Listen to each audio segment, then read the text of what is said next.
Hello, and welcome to yet another day of NGS action.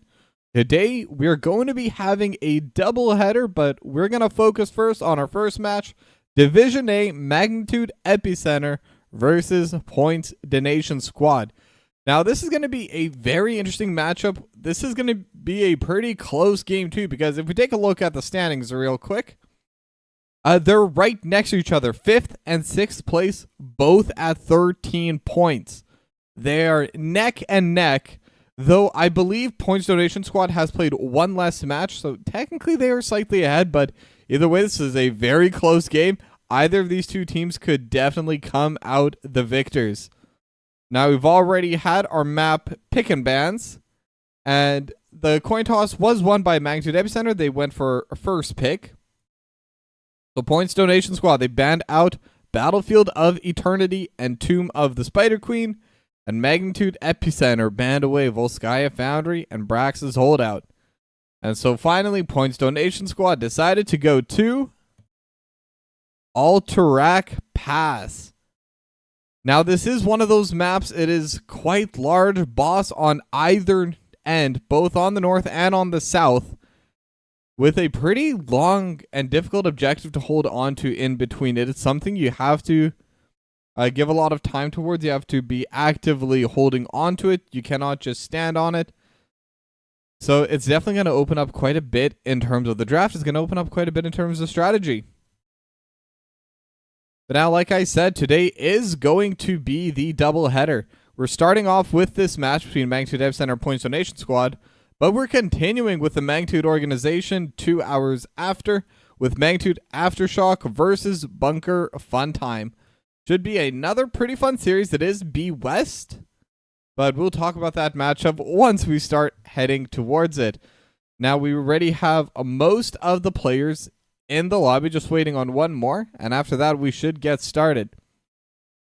But I think today especially, it's going to be really important to see which one of these two teams will be able to come out on top. Because right now it's Magnitude Epicenter have one less game, so they're technically the ones that are a little bit further ahead. But they're currently right in the middle of the standings. Whoever wins today will take 4th place temporarily, as Crit Kickers has only 5 total matches played compared to the 6 and 7 of Magnitude and Points Donation Squad. But it'll still definitely help them rise closer to that top. There's a pretty noticeable gap between the top 2 or 3 teams and the ones after that. And being able to win here, being able to close that gap and get closer to the top of the leaderboard of Division A, it's going to matter quite a bit. And I'm sure both of these two teams want to be the ones to get in that position. And like I said, with the drafts as well, we've seen quite a bit of interesting picks coming out from Magnitude Epicenter. I mean, Delta Sniper constantly having the Tassadar banned away from them. And I think for a map like this on Alterac Pass, having the kind of poke over the wall, having all those different options and opportunities to start out plays to kind of prevent anyone else from Sorry, the players are being funny in chat.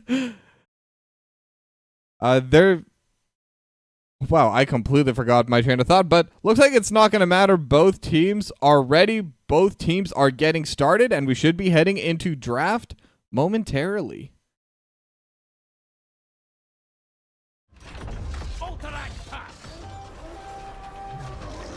All right, but here we are with the draft. Let's get the prediction running. Honestly, I kind of like how the prediction ends up working out, because there is that 30-second delay. If I remember to start it as we get into draft, everyone kind of knows we're going to be getting into that soon enough. But it is going to be Magnitude Epicenter versus Points Donation Squad on Alterac Pass. Now, with the first pick on the side of Magnitude Epicenter, I think they do have a little bit of an easier time in the draft, because there's a lot of heroes, stuff like Junkrat, Joanna, that are really good at just poking over the wall and preventing the objective from getting started. Anubrak, also one of those options, can actually poke decently far with the Impale, and is also very good at contesting onto these objectives. Super easy engage, and just a very powerful tank overall. So not surprised to see that get removed. As Vendrick, thank you very much for the gifted sub. Massive gift going over to Catwalk Tragedy. Once again, it should be... but yeah, here we are with the 26 subs now. New record for my channel, so I'm pretty happy with that. But Garrosh going to get banned away now by Points Donation Squad. Once again, both sides just kind of aiming towards the tanks. I'm a little bit surprised about that because I was expecting to see a bit more of those poke heroes getting removed. Any of those kind of...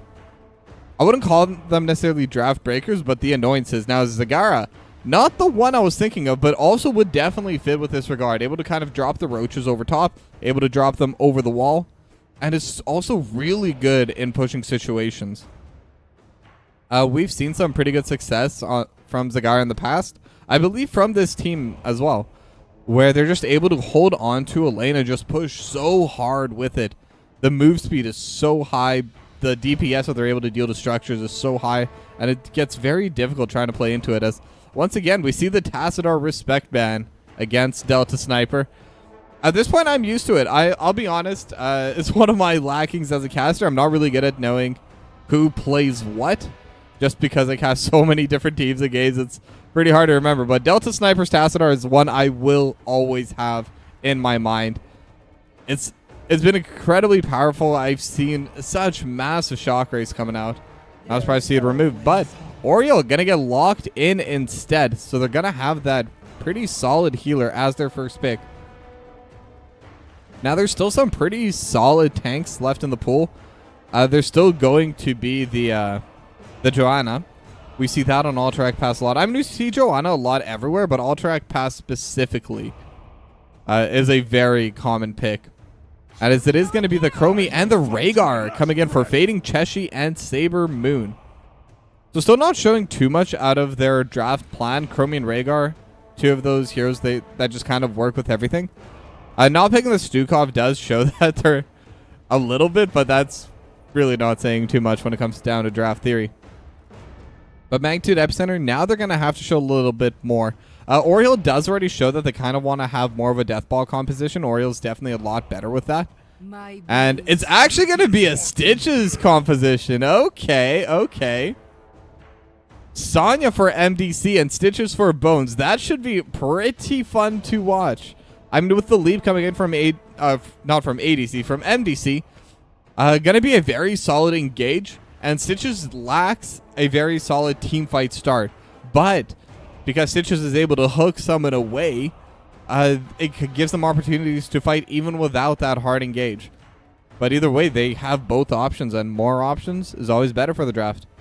But Gul'dan going to get banned away by Points Donation Squad. Just don't want to deal with that one. I am a little bit surprised about that.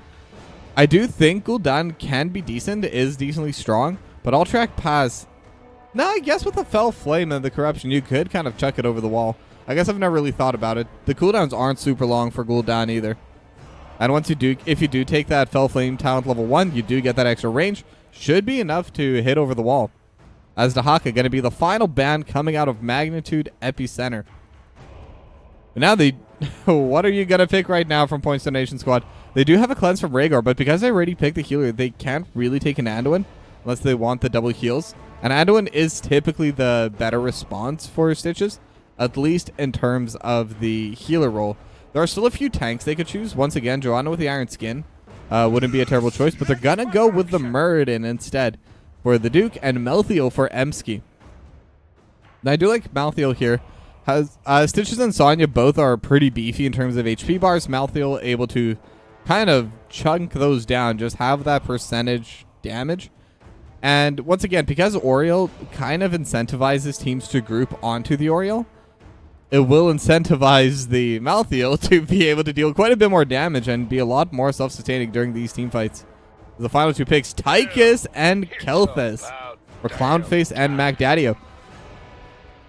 So I really like the Tychus as well because it's kind of a similar situation. Muradin has a lot of HP. Tychus is going to be powerful with the grenade as well, just dealing so much damage over the wall. And then the minigun is going to absolutely do wonders against Muradin. And Kelthus, again, pretty solid mage. There's no Brightwing. Once again, that's typically the better counter to Kelthus, but should still be fine overall. And then Zul'jin, the 10th and final pick for Points Donation Squad for the Duke. Now, once again, I do suspect this is going to be more of a caster Zul'jin. That seems to have been the meta ever since the last update to Zul'jin. But it's still pretty strong for auto attacks, and both Chromie and Zul'jin do deal enough frontline, just consistent DPS that should definitely work out for the draft. And I think this is just going to be one of those drafts. Do you land the hooks or do you not? And that's really all it's going to come down to as we head into game number 1.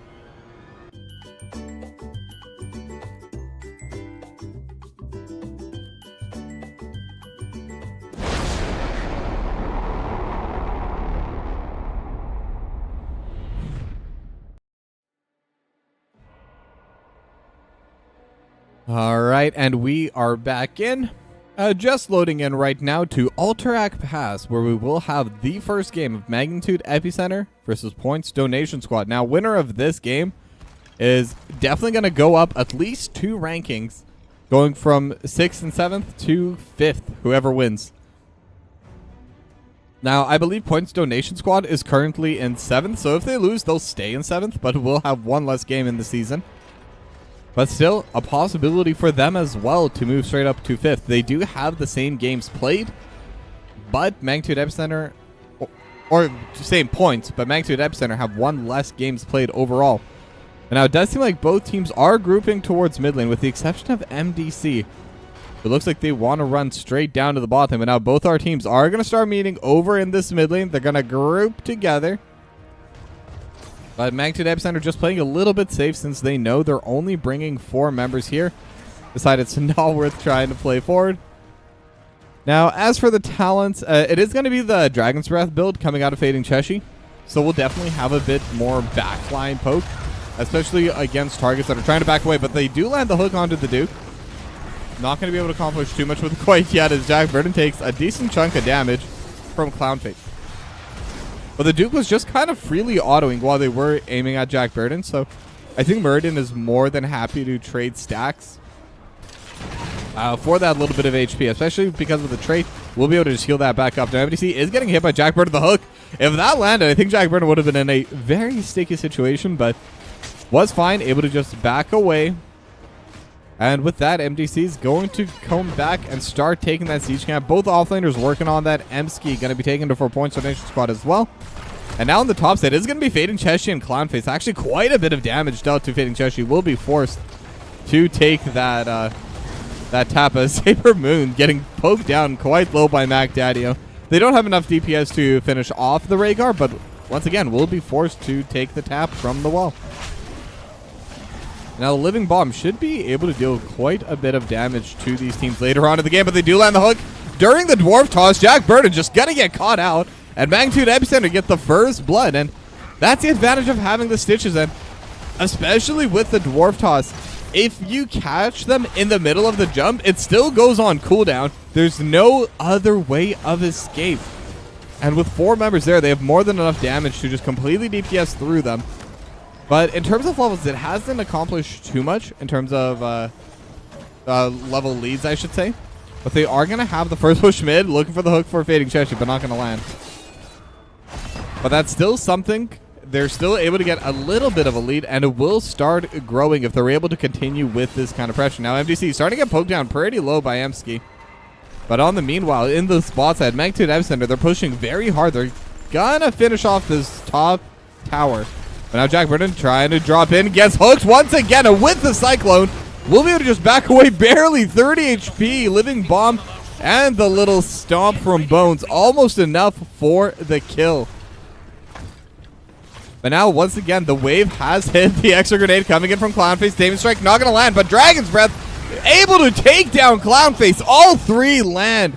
So much damage coming in from Fading Cheshi, and That's the beauty of deep breathing. That's the beauty of the Dragon's Breath coming out from Chromie.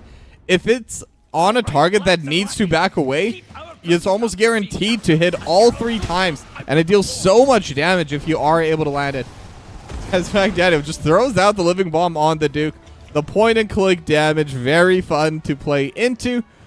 But again, it is a Zul'jin, doesn't care that much. We'll be able to just heal up. Now the camps have spawned, neither team really playing for them quite yet. And that's not really too surprising. Level 7 is on the horizon for both of them. I think whichever one goes first will definitely be in a bit of a worse spot, as MDC trading with Emski. But Jack Burden is starting to play for the objective. They are pinging them out. As level 7 is hit, and Fading Cheshi does get slapped into the back line. Hits by the Cyclone and will get finished off with the overkill. And another successful hook coming in from Bones. As Magnitude Epicenter 2-1 in terms of kill score. And now, again, they have the siege camp here. They have the numbers. Someone has to stay on Points Donation Squad to defend against this wave, so they can just walk forward and start contesting onto the camp. Now, they've already started the channel, currently at 25 seconds. All 5 members are back out for Points Donation Squad, but it will be a little bit before Fading Cheshi can get back here.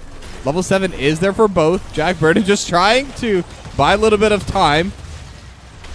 Just a little bit of trading going back and forth. MDC trying to fight. The Duke is pretty low in the backline, but will be able to heal back up. They're still trying to buy time, but Jack Burden is starting to get low. Flame Strike isn't going to land. The Cyclone does land, only on Jack Burden, as Emski starting to get pretty low. Will get finished off, but traded for MDC.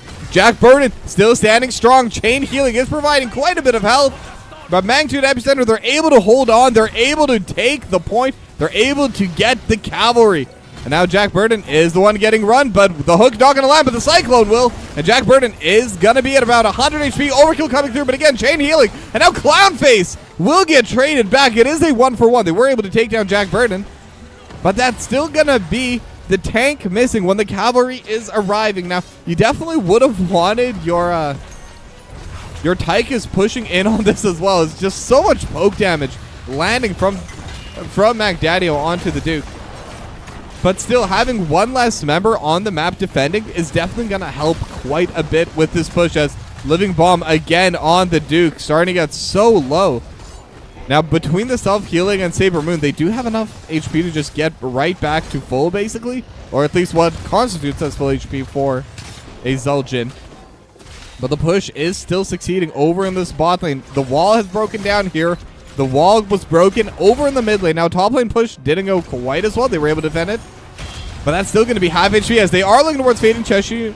MDC did go in, but no follow-up available. Ancient Spear not going to be able to set up anything else. But that's still a very successful push from Magnitude Epicenter, because especially considering how early that was. The cavalry aren't that strong yet. They have their level 10s now. They have their heroics. Unfortunately, there's really nothing for them to fight for, and level 10 is going to get matched by Points Donation Squad soon. But it is a good start. They are slowly but surely getting their advantages.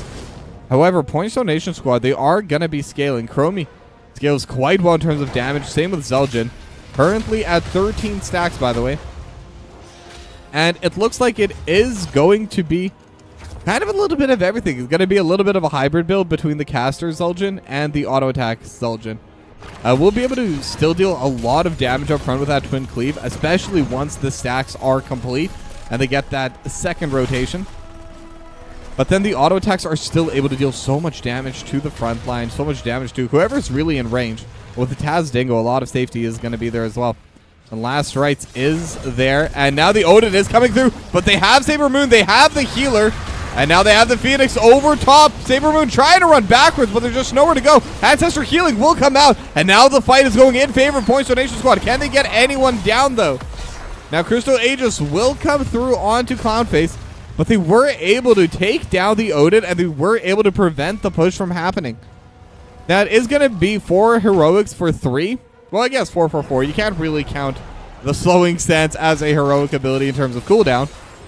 That's Emski now in a pretty bad spot, but should be able to run away with the leap. They have the hook Cyclone not going to land as well, but they have the damage. Just needs a little bit more to tame a strike. Actually saving Emski, and now they're able to trade back on MDC. And the Duke is here dealing damage to Bones. They have the stun. They have The Stormbolt going wide, unfortunately, so that will prevent the play from the follow-up. But it's still a 1-0 for Points Donation Squad. Just a slight miscalculation. I think that Detainment Strike, if it caused them to hit the wall, would have been the kill. But now Clanface getting jumped upon. 4 members strong here. Slowing Sands and the stun. And the Duke there to get an extra stack as well. And it's going to be another kill going over to Points Donation Squad. Now, the level lead is still slightly in favor of Magnitude Epicenter. I should say not level lead, but the experience lead. But that does open some stuff up for Points Donation Squad. It will definitely help close that gap.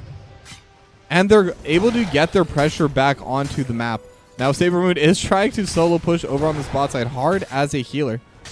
As Bones is looking to walk forward, but Saber Moon will back away now. Now, the Duke and Emsky will take their own siege camp to match the one that's currently pushing in the mid lane. As MDC able to just get a free push on the top side, will get matched by Emsky. But again, the overall play currently favoring Magnitude Epicenter. They're the ones that are playing proactively.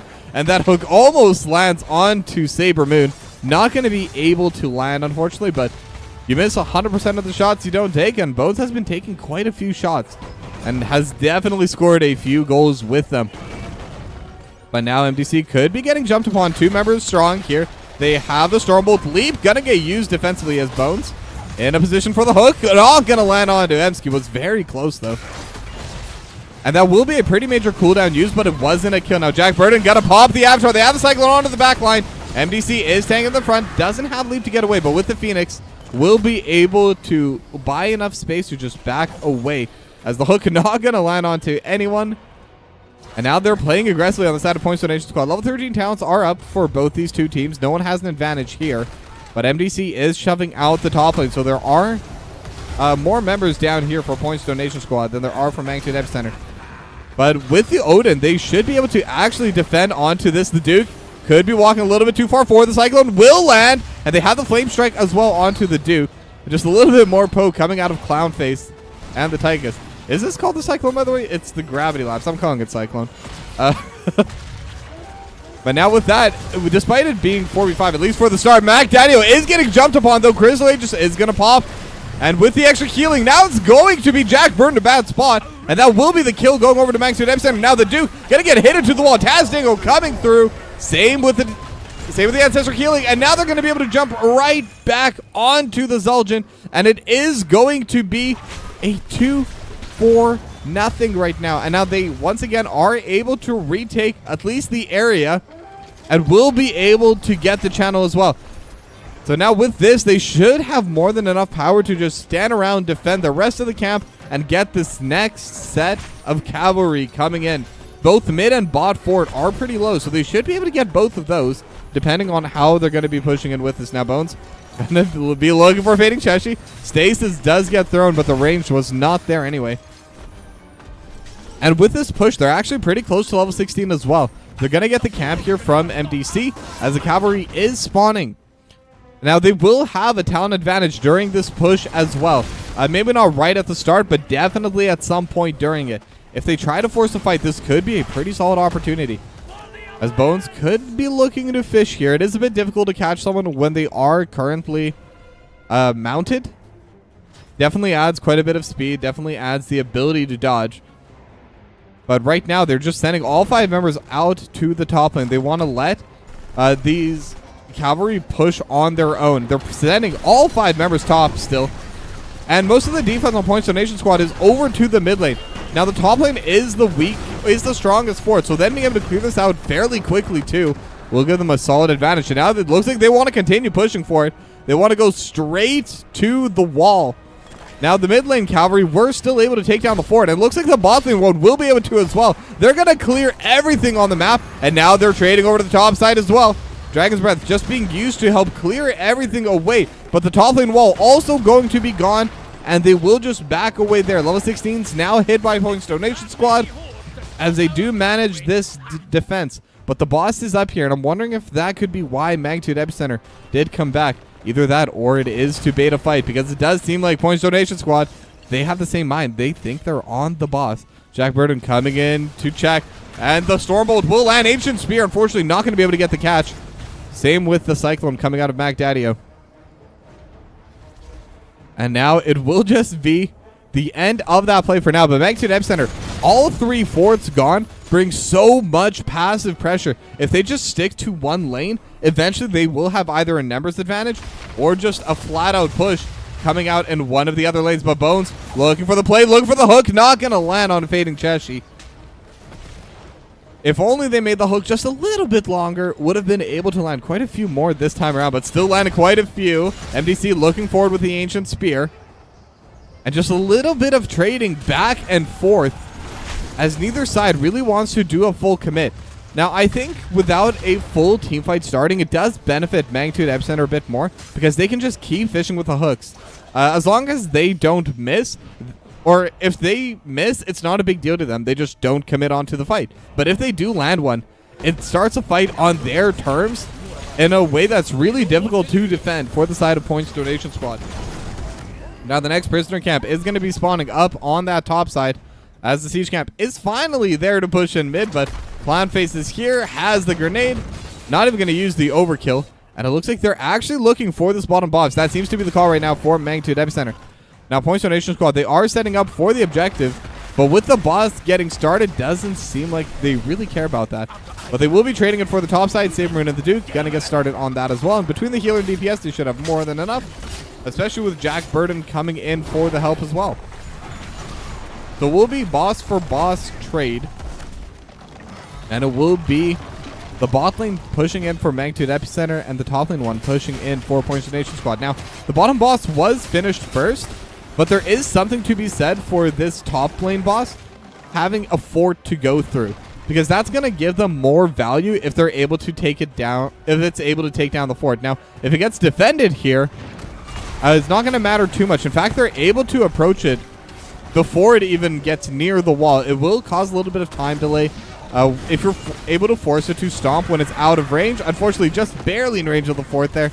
It does significantly lower its DPS, and it gives you a lot more time to chuck it down as the boss over in the bot lane finishes off half the wall, and 5 seconds on the count for Magnitude Epicenter. Now, it doesn't make a huge difference, but it does make a difference.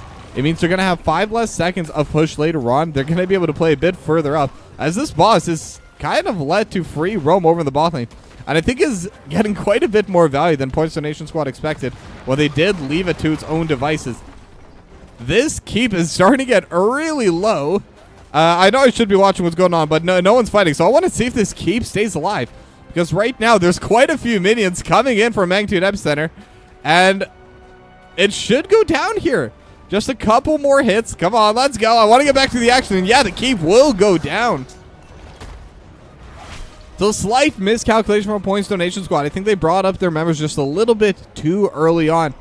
And now, once again, they're going to look for the fight. This could be a fight the Points Donation Squad want, as they're able to land the hook onto the Zeldin. Jack Burden is playing forward the leap just to prevent any kind of peel. And they do have the Taz Dingo, but what else can they really do? The Ancestral Healing coming out in time. The Duke is alive, able to back away. As Emsky now the one trying to play forward. Stormbolt lands on Clownface. Emsky still trying to deal damage to the backline. The Dwarf Toss and the Crystal Agents will prevent 1 kill, but the Duke dealing so much damage to the backline. MDC is gone. And Living Bomb is going back and forth, but that's still a 2-for-0 in favor of Points Donation Squad. Is Fading Cheshi with the stasis going to dodge the hook. That one was going to land for sure. But that's what I was saying. That fight was definitely one that Points Donation Squad wanted to take. Magnitude Epicenter was really close to that level 20 before that fight started. So by fighting before then, it does enable them to fight on an even talent here. And now both teams do hit level 20 at basically the exact same time. And this is definitely good for Points Donation Squad. They've no longer need to worry about that talent deficit. And now they're also going to get that first set of cavalry for their side. Now, all 3 forts are still up for Magnitude Epicenter. That top lane one is pretty low. And the cavalry does get stronger later and later into the game. Now, they will finish off the camp. And it looks like they're setting up for a push on that top side. And I'm wondering if they want to keep pushing beyond this fort. If they're going to try to do the same thing Magnitude Epicenter did. Just aim for the keep. Try to get as much damage to the wall, to the keep, as they can. Now it is just going to be Jack Burden defeating Cheshi, Sabermoon, and the Duke. We're trying to watch their flank at least for a little while. And now they will finish off the fort, but the main defense right now for Magnitude Epicenter is over in that mid lane. Now it's already at half HP and they have quite a few minions, so they will be able to deal with it pretty easily. As it seems Points Donation Squad want to play for this mid lane fort now as well. MDC is gonna run to the top lane just to help clear that out. So we'll be 4 members strong here for Magnitude Epicenter, but it's not a very healthy cavalry, as the Duke once again will get hooked, and the Gorge coming in from Bones and able to gorge everyone. They're looking for multiple members, able to drop the Duke, will get hit by the Flame Strike. Now the Taz Ding Ancestral Healing will come through again with the double Ancestral Healing. We'll be back to full, but that is going to be quite a few of those heroics getting used for it. But now the mid fort does go down, the top fort does go down, and Points Donation Squad, they're looking for this bot fort as well. They're sending all their members here. Delta Sniper is going to get stunned, and Emsky trying to deal quite a bit of damage. Another Sniper starting to get low, but they do have the leap. They do have the stuns. Emsky starting to get low. Same with Saber Moon. Bones will get hit by the last rites. Will survive for that, but won't survive for the rest, as Jack Burton will finish off the healer over in the backline. Delta Sniper will go down.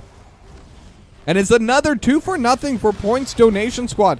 And this game has been so back and forth so far. These two teams are both trying to team fight so hard, and it's just been inches winning out. But now they're still playing forward. The Duke taking a little bit of damage to the backline, as Clownface just immediately skips past Jack Burton, but will be the death of Clownface for that move. Trying to trade a little bit too aggressively there, but it is a 3-0 now for Points Donation Squad, and with that they'll definitely be able to steal away this siege camp. Now what else can they get on the map? The bot lane boss has spawned if they want to go for that. They also have a wave pretty close by if they just want to go for the bot lane wall. They have options, and it looks like they are going to go for the boss play instead. And I think this is a pretty smart call, because the boss is up in the top lane, and right now Magnitude Epicenter can definitely not contest it. They cannot try and trade for the top lane. Now, what Points Donation Squad can do is the Storm League special of taking this bot lane boss and then immediately booking it to the top lane one. Mac Daddy on MDC, they are watching the top lane one. They do pull it, but they don't want to start on it. And I think that's the main play, because someone will need to go back and deal with this boss. It has 40,000 HP. It deals 845 damage to the structures. So now and because of that, they know they can't contest this top boss. They're going to have to defend onto both, as the entire team of Points Donation Squad is up here. And the bot lane one is getting traded right now for Magnitude Epicenter, or sorry, is getting defended by. But it's still going to deal some damage to the wall. Even if it doesn't end up being that much, it still pulls all 5 members, and this just free damage to the wall. This cannon tower is gone, the gate less than half HP, and now they're going to have to do the same thing in the top lane, except this time there's going to be a Points Donation Squad backing it up. Now it is just 4 members for now, as Emsky did finish off the siege camp over in on their side, on the right side of the map. And now the boss is walking forward and will be on the point very shortly. Now, it doesn't seem like Points Donation Squad want to push with it. They are going to be going for the next set of cavalry. But either way, the boss is going to finish off this wall for sure. Has the extra stomp, and the stomp deals so much damage to the structures as well. We'll finish off the last bit of the cannon tower. And also for good measure, we'll get a little bit of poke damage onto this keep. Now, we'll get cleared away here between the keep and the siege minions. But that's still another structure going down, and just good value coming out of Points Donation Squad. If they are able to hold on to this camp, there's still 25 seconds as the hook almost onto Fading Cheshi once again. And Saber Moon is going to get caught in the gravity lapse, is going to get hit by the living bomb. And Jack Burton already at half HP looking for Bones. Phoenix is coming through as well. And Jack Burton forced to back away. Ancestral Healing will be able to heal Jack Burton back up to full, especially with the double one. And now they need to back away. Magnitude Epicenter, now they're the ones that are looking to take this point, that are looking to get this camp going. Now Bones looking for the hook, almost lands on the Saber Moon, and does have the Gorge onto one member, able to get it onto more, leap over the backline, lands on it too. They're able to take down Emsky, they're able to take down Fading Cheshi, and the Duke and Saber Moon forced to just back away, and that's a massive timing for a 2-0. Magnitude Epicenter, they needed that play, and they got it. Now they're going to be able to start taking back the lead. I mean, I say that they're still up a keep, but it's definitely been go, go, go for the side of Points Donation Squad up until that play. Now, the resurrection did come through, for Emski. So they do have 4 members. In theory, they could try to fight this. They could try to defend this. And they also have minions pushing it on the top side. But this team fight definitely looking likely to break out. But right now, they're in a bad spot. Points Donation Squad is going to be... does need to try and fight and to defend this. I think they were trying to trade it and try to win on timer. But right now, the timer definitely favoring Magnitude Epicenter. It's Emski walking forward. And with the totem will slow them down to prevent any kind of defense. But that's still going to be the Cavalry won over in the end by Magnitude Epicenter. And they already have a pretty solid wave in the bot lane. They have a wave building up in the mid lane. And will definitely get built up now that they're there to clear it out. And their top lane keep did get quite low, but did not get finished off by the massive wave of minions that was grouping there. Now, this is where the push is really going to come through, because if you're able to take down these last 2 keeps, the core becomes really easy to kill. The hook does land on a Jack Burner. They weren't expecting that. The Gorge is there, though. Do they have the setup? Do they have the extra lockdown? Jack Burner is going to get some of the gravity laps. Does have the extra jump, but with the leap, they have more than enough CC. And that's a massive pickoff to get right before the push. Now, during that, they were able to clear out the mid lane cavalry, so it will be harder to push onto the keep. But harder doesn't mean impossible, as Bones and MDC and everyone on this side of Magnitude Epicenter just grouping up will finish off this mid lane keep. The bot lane cavalry will get finished off here as well. So will be more difficult for them if they want to push for the core. But they could look for the top lane keep instead. They have Leap in 28 seconds. They have Gorge in 28 seconds. Those are going to be their next big team fight cooldowns coming off cooldown. But now the hook is going to land onto Emski. Now Emski is in a bad spot. Does get hit by the Tainment Strike and will get finished off. And that might be it. Only 3 members. No tank, no healer. Everyone is just DPSing onto the core. But now Sabermoon trying to get a little bit of extra DPS, a little bit of more control, Ancestral Healing. Just trying to tank on the front line. Lower the damage, but MDC leaps onto the core. And with a couple of seismic shoves, will be able to get the kill. And game number 1 goes to Magnitude Epicenter.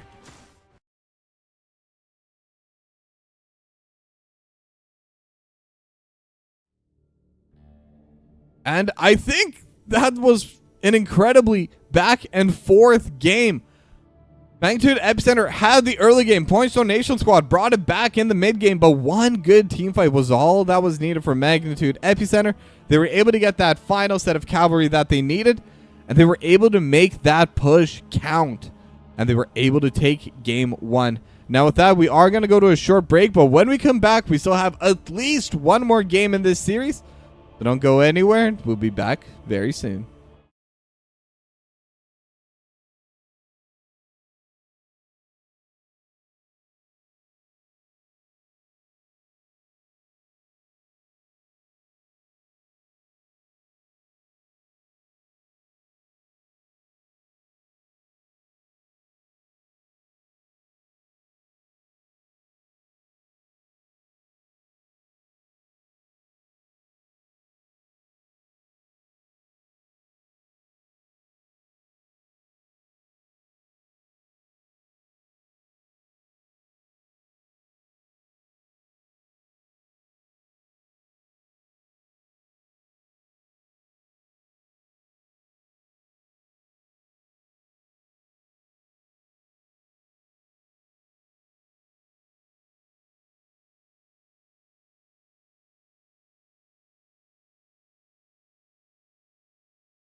of Doom.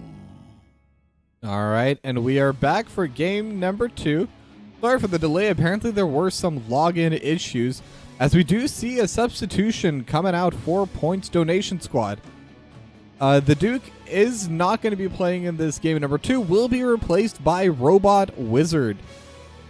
Now, let's see how much of a difference that will make to their draft and to this game number 2. And now Zagara is still going to be the first band coming out of Magnitude Epicenter. And the map is Towers of Doom, by the way, so this does change quite a bit. I do think out of every single map in Heroes of the Storm, Towers of the Doom probably has the most option and opportunity for creative macro play. I've seen some 2 double offlaners with triple core in the bot lane. I've seen them swapping entirely, just trying to push down the bell towers early. I think there's a lot you can do macro-wise, despite it being a relatively small map. And I'm looking forward to seeing what both of these 2 teams do decide to bring out. Now, Garrosh still going to be the first ban from Points Donation Squad, and Nubrak also going to get banned away by Magnitude Epicenter. And the final ban will be coming out of Points Donation Squad here. And I'm wondering what they are going to remove. They are second pick here once again. It does look like they decided on this map. So that's pretty interesting because Magnitude Epicenter definitely... Oh yeah, I should do the predictions, by the way. Almost forgot. There we go. We got that going, man. Once again, it is going to be the tasks that are getting banned away. And now the first pick is available now for Magnitude Epicenter. And as I was saying before, I remember to do the prediction. Magnitude Epicenter do prioritize that first pick, but Points Donation Squad do seem to prioritize the map pick. So I'm wondering if these 2 teams are both kind of playing the way they like to. But right now, Chromie is going to get locked in for Magnitude Epicenter. Fading Cheshi not going to be able to play it this time around. Now, obviously, super powerful over on this map. Super powerful on any map, really. Chrome is just a good hero overall. But on this one specifically, able to push down the bell towers pretty easily and in good safety as well. I think having both those elements is good. Can team fight well. Slowing Sands really provides a ton of extra pressure. Because this map is really tall, but it's not that wide. And the fights around the bell towers are usually in pretty skinny choke points. So with those slowing sands, it will be able to clear away an even bigger area for Magnitude Epicenter. But now Dahaka going to get locked in by Emsky and Anduin locked in by Saber Moon. Now Dahaka was also banned away in the second phase of that game number 1. Will get locked in here by Emsky, and it's a super powerful double soaker. But specifically for double soaking, did get nerfed a bit. It's going to be quite a bit harder to play. Or not harder to play, but it's played the same way. It's just not going to be able to outpush quite as heavily as the Dahaka used to. And I think this does open up a bit more opportunity for the Leoric, which was locked in by MDC alongside the Stitches by Bones. It allows the Leoric to have a bit more agency in this matchup. I can punish harder if Dahaka leaves with a Brush Stalker before it was a good opportunity for the team fight. And also allows the Leoric to kind of match the push, or kind of match the rotation quicker as well. Wraithwalk will be able to bring them around very quickly. But now Points Donation Squad going to ban away the Oriole, and Magnitude Epicenter going to ban away the Medivh. Trying to get rid of that extra engage option, extra protection. And with the teleport is also a very good way of kind of protecting whoever does get hooked by Bones. As Azmodan locked in for Fading Cheshi and Murden locked in for Jack Burton. Now, I was talking about the Chromie being really good at pushing. Azmodan's even better. Especially depending on which heroic ability gets taken. Could absolutely shred through these bell towers. And I've seen a couple of strategies where the idea is to never fight on the side of the Azmodan. The idea is to just press everything down and knock down every structure faster than the other team can respond. We'll see if that's what they're playing for this time, as Magnitude Epicenter get their last 2 picks. The Greymane for Clownface and the Uther for Mac Daddio. And the final pick is going to be the Hanzo for Robot Wizard. Now, it is also important to note that Delta Sniper and MacDaddio swapped roles. I do think usually it is MacDaddio playing heal, with some exceptions. But Delta Sniper going to be back on the Mage, back on the Chromie. But now with that, we have our draft. Going to be a pretty interesting game here. And we'll see if Magnitude Epicenter can get the domination or if Points Donation Squad can bring it back.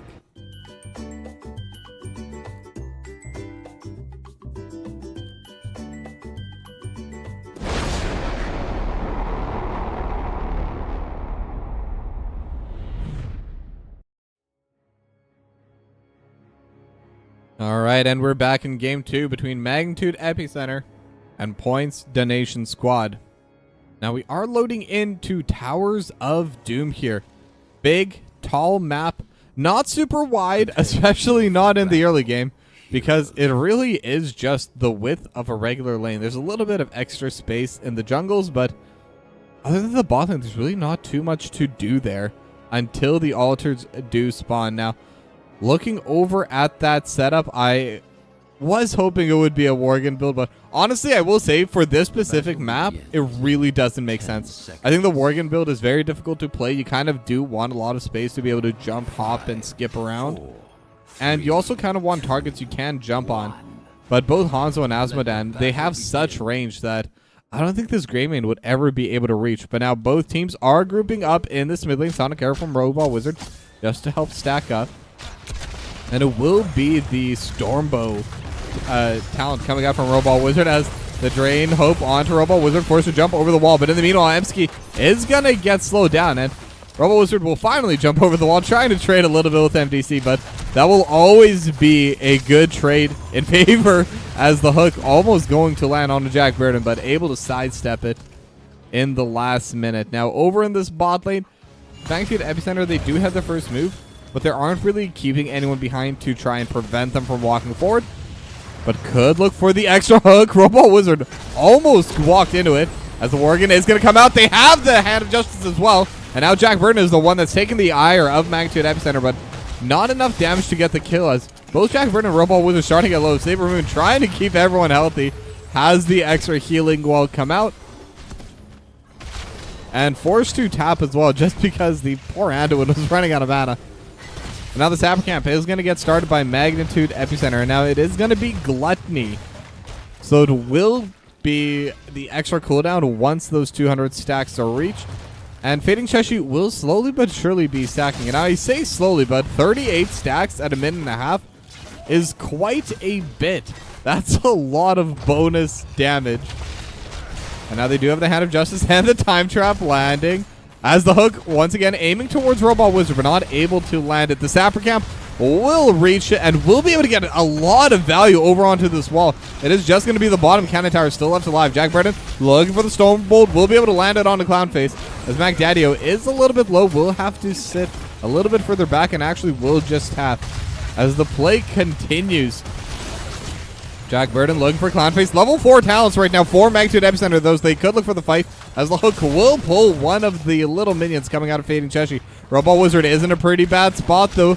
If they're able to keep pressing forward, doesn't have to jump over the wall, but will be able to just back away safely in time as the Dragon's Breath once again is going to be used for that extra push. Now, it isn't going to be the Dragon's Breath build this time around. It's just over. It looks like it's going to be the trap build coming out of Delta Sniper as the hook will land on a Fading Cheshi, but Leap of Faith is there from Saber Moon. But now Jack Burton is in a bad spot, but with the Dwarf Toss, will be able to jump away in.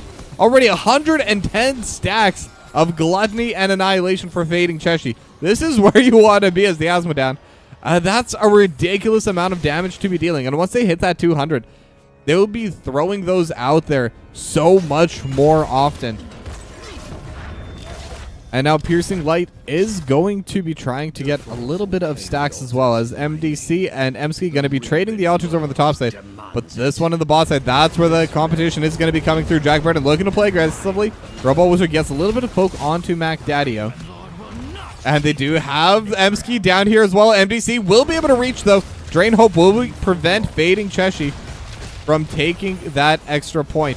Now both sides are just kind of trading over on the bot side, over the mid side as well. Two fights happening on two fronts as Robot Wizard and Jack Burton take on Bones. but Clownface is able to push everyone else back from his top side. Clownface jumping into Robot Wizard, able to jump over the wall. The drag will push back Bones. They have the Chastise as well on a MDC, but Fading Cheshi running backwards from Clownface, and it does seem like a Magnitude Epicenter will be able to take control of this area. They're starting to get pretty close to level 7, but again, just the Globe of Annihilation is coming through from the top and will be able to take down MDC. So that will be a kill going over to Points Donation Squad. And now that it's 4v5, they could try and take this altar for themselves. But the hook lands on a Fading Cheshi, and it's immediately going to be an answer of 1-0. MDC is about to respawn as well. Saber Moon going to get canceled by that Dragon's Breath. Level 7 talents now coming out of Magnitude Epicenter. They're looking towards Jack Burton, looking for that extra little bit of damage. Not going to be able to find it quite yet. Saber Moon will be able to save them as Robot Wizard also in a bad spot. The hook will land. Hand of Justice as well, and it's going to be another kill to Magnitude Epicenter. 2-1 trade overall, and they're able to take the altar, and they're going to have that 4 health lead. Massive team fight for Magnitude Epicenter, but again, these Globes of Annihilation, 148 stacks on Gluttony at 4.5 minutes. This Asmodan, I keep wanting to say slowly but surely, but it's powerful. This Asmodan's already dealing so much damage towards everyone, and will continue stacking it up. Now the next Zapper camp has already spawned. Magnitude Epicenter going to be clearing that away. Robot Wizard starts it for Points Donation Squad as well. So both sides should be able to secure their own camps. It is level 8 to 7 right now, so they do have Slowing Sands already unlocked for Delta Sniper as the hook. So close to Robot Wizard. I'm not sure they had vision. I think that was just a blind hook. But now they have the stun onto Jack Burden. Stormbolt as well onto Delta Sniper. Another Global Annihilation just for the extra little poke. And 154 stacks. Now this time it does seem like Points Donation Squad might be able to defend into the Sapper camps. So at the very least, one of them will go down. But theirs are also already lost. Jack Burden jumps away just in time. But 2 of the Sappers are still going to be able to land onto the bell tower. And that's going to be quite a bit of bonus damage to it. As again, the trading just slowly but surely benefiting Magnitude Epicenter. Bones starting to get a little bit low, but same with Jack Burden. Jack Burden actually almost goes down. Does have the trade to heal back up. But will still be a little while before it will come into too much play. Now they do have the healing well ready up, so Jack Burden can heal back to full. Saber Moon is starting to be a little bit low on mana, though. That could be a potential issue, as they are bringing their team over to that mid lane, trying to get the push so that they can just leave Emsky on the top side, because Emsky can just immediately go bot lane right after. And pretty good trading onto MDC as well, as MDC trying to trade back onto Robot Wizard. But Robot Wizard is able to win that. But now the heroics are available. Level 10 is there for Magnitude Epicenter. They have the Cursed Bullet, they have the Gorge, and they have the extra 4 points coming out from MacDaddio, as they're able to finish off the altar as well. Jack Burden taking so many Sandblasts, and with the Leap of Faith, will be able to dodge out the hook as well. And now with that, level 10 is going to get reached by Points Donation Squad, and the Gluttony is now fully stacked. They will have those shorter cooldowns. Jack Burden looking for the play. They have the Brush Stalker. Dragon Arrow will land, and they're on to onto Delta Sniper, but they have the Gorge as well. The D-Shield just in time, but Jack Burden pops the Avatar. Will survive for a little bit, but immediately gets locked down afterwards. Now Saber Moon is caught in the N2. Will be able to back away. Light Bomb as well. Not going to buy any time at all, as MDC will be able to finish off Saber Moon. Now Emsky and Robot Wizard, they're a bit off to the side. They do have the drag, but it is going to be the drag onto Bones. Robot Wizard jumps over the wall, but Emsky cannot. But Fading Cheshi will get caught as well. Time Trap is there. Clownface did get pretty low. And actually, Bones is starting to get quite low as well. Hand of Justice, once again, just Delta Sniper trying to snipe onto Emsky. But it'll still be a 2-0 once again in favor of Magnitude Epicenter. And they're just slowly but surely winning these fights. This Stitches is landing the hooks right when it counts. And especially with the Time Traps, it gives a very easy hook, very easy Gorge combo ready. But now, it is going to be the 2 Sapper camps once again getting traded back and forth between these 2 teams. But the inside track, Magnitude Epicenter, they are the ones currently on it. We're looking for a play in rotation, but Points Donation Squad, they rotate a bit safer up, as there's a bit of trading happening over the top side, but I don't even know why I'm bothering. It is just going to be the off lane in Towers of Doom. There's usually not too much going on there, as the hook will go wide. Jack Burden gets hit by the Cursed Bullet. Will get taken down a little bit low. But this time around, Points Donation Squad, they were able to clear out the Sapper Camp. It isn't going to reach, and it's going to be 4 damage done to each side as Emski and MDC just kind of traded back and forth. But now Light Bomb from Jack Burton only going to land onto Bones, but they have the Time Trap as well. The cleanse is there ahead of time as well. Dragono does that onto the backside. They have the isolation onto Mac Daddio. Just needs a little bit more damage, but the D-Shield is there, and Bones lands the hook onto the healer. Sailor Moon is in the back line. Saber Moon will get finished off as Jack Burton is getting chased by MDC and Clownface in Working Form, able to bounce. Emski's stuck in the Entomb, and it's just a 3-0 for Magnitude Epicenter. They also had level 13 during that fight. Robot Wizard is on the wrong side of the map. Do they see them? And they are pinging onto it, but MDC not going to be able to get the Drain Hope in time. Robot Wizard able to back away safely, but it's still looking pretty bad right now for Points Donation Squad. Magnitude Epicenter just winning out on every single team fight so far. A Delta Sniper is getting a little bit low, but able to fancy feet their way past the Globes of Annihilation, past the Stormbow, and also past the Scatter Shot. Now it is already 4 stacks, so it does have the extra damage already. Needs 1 more stack, 1 more target hit by the Stormbow to be able to get that extra range. Now, I don't think the extra range matters too much with the way they've been fighting, as Jack Burton gets hit by the hook once again with the Gorge, and once again gets stuck behind the wall. Now Dragonair will land on a 3, but Jack Burton 20 HP, going to get healed just in time. And now they're all just trying to back away. Bones will have another hook soon, and will hook onto, what are these things even called? Demon Warrior. That is the most anime name I've ever heard, but you know what? It is from Diablo, I believe. So definitely makes sense to have. There's Clownface will be able to get the altar for damage. Once again, hitting the core of Points Donation Squad. It's 32-20. And Points Donation Squad, they will need to start trying to contest more onto these. It is difficult. They're quite a bit behind now in terms of levels, almost 2 full levels down. As the side of Magnitude Epicenter, they want to keep forcing onto these plays. Jack Burton pops the Avatar, already hit by the Curse Bullet, but now Delta Sniper could be in a bad spot. Light Bomb will be blocked by the Stasis. Saber Moon gets hooked once again. Time Trap onto Emski. Emski is now on top of the healer, has the drag, and with the Globe of Annihilation, not going to be able to get the kill because of D-Shield. And they have more than enough damage to finish it off. Bones already landed the hook on a Fading Cheshi, as Fading Cheshi will get traded back. Couple more hits. Mac Daddio able to dodge away though, and the Stormbolt not going to land. Robot Wizard will get finished off, and it's just Jack Burton alive. 4-0 in favor of Magnitude Epicenter. 2.5 level lead. They have the Sapper Camp, and they might not even need it for this bell tower. They will be able to finish it off before the Sapper Camp even lands.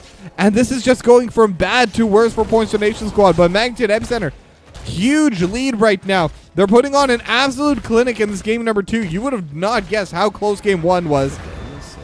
As 3 sappers do land onto the core, they're able to steal away the camp, and it is basically 3 full levels now in the lead for Magnitude Epicenter. They still don't have their level 16 talent, and Delta Sniper's about to reach that level 18 for the Chromie. And now the hook not going to land once again. Robot Wizard able to sidestep Jack Burton, looking onto Delta Sniper, but again with the Stasis just able to be so safe.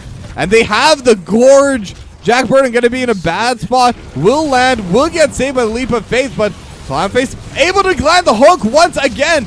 But so much different jumps available for them. But now it is going to be one of the altars going the way of Magnitude Epicenter, and Emski trying to sneak this one away in the back. Will get hit as well. And throws out the drag, but not even going to matter. It's going to be another 5 health going towards the core. 29-7 now. They're trying to DPS a little bit back onto the bell tower while Magnitude Epicenter were trying to deal with Emski. Or I should say we're dealing with Emski as another hook very close to landing on a Robot Wizard. And this needs to... They need to play aggressively right now, Points Donation Squad. It's going to be difficult. It's not going to be clean.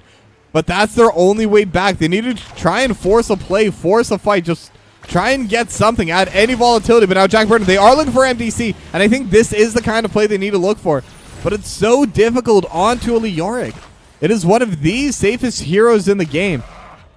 I think the only ones that I can think of that could maybe be safer is Genji in the right situations, and Dahaka. That's it. Oh, and of course, our good old friend Samuro, always able to dodge away from most bad situations, but the Sapper Camp has been finished by Magnitude Epicenter. And if they're able to get another 3 down from their Sapper Camp, all they need is the boss or 1 altar to win. And it's going to be a double altar spawn in the bot side. So either way, Points Donation Squad, they're on a timer. They do have the level 16 talents. This could be the go time. They have the stun on a Jack Burton. Jack Burton does get hit by the Curse Bullet. Bones not going to get hit by the Chastise. Avatar has come through. They do have the extra stun over the backline, but it's not going to land.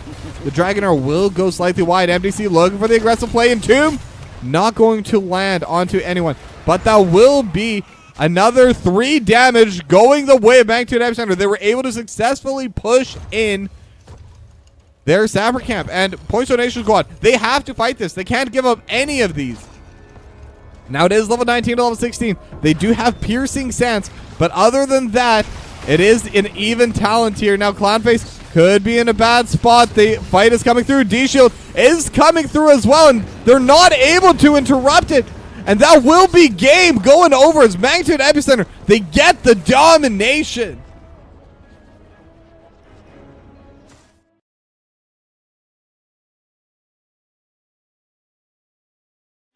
All right, now I'm going to be honest with y'all. I didn't even know that you could do that with D-Shield. I definitely gave them that pretty easy last little bit for their victory, but it was very much earned by Magnitude Epicenter. They were in control of the game, start, middle, and finish. They are able to clean it out, and I gotta say, Bones landing so many hooks on this Stitch has just provided so much value for the team. Just an absolute crazy game. Now, I'm gonna see if I can get an interview going. So give me one moment as I do get that set up.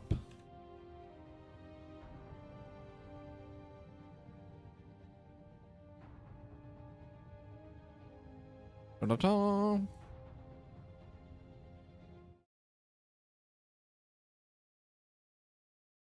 right, let's get this. Hello, hello.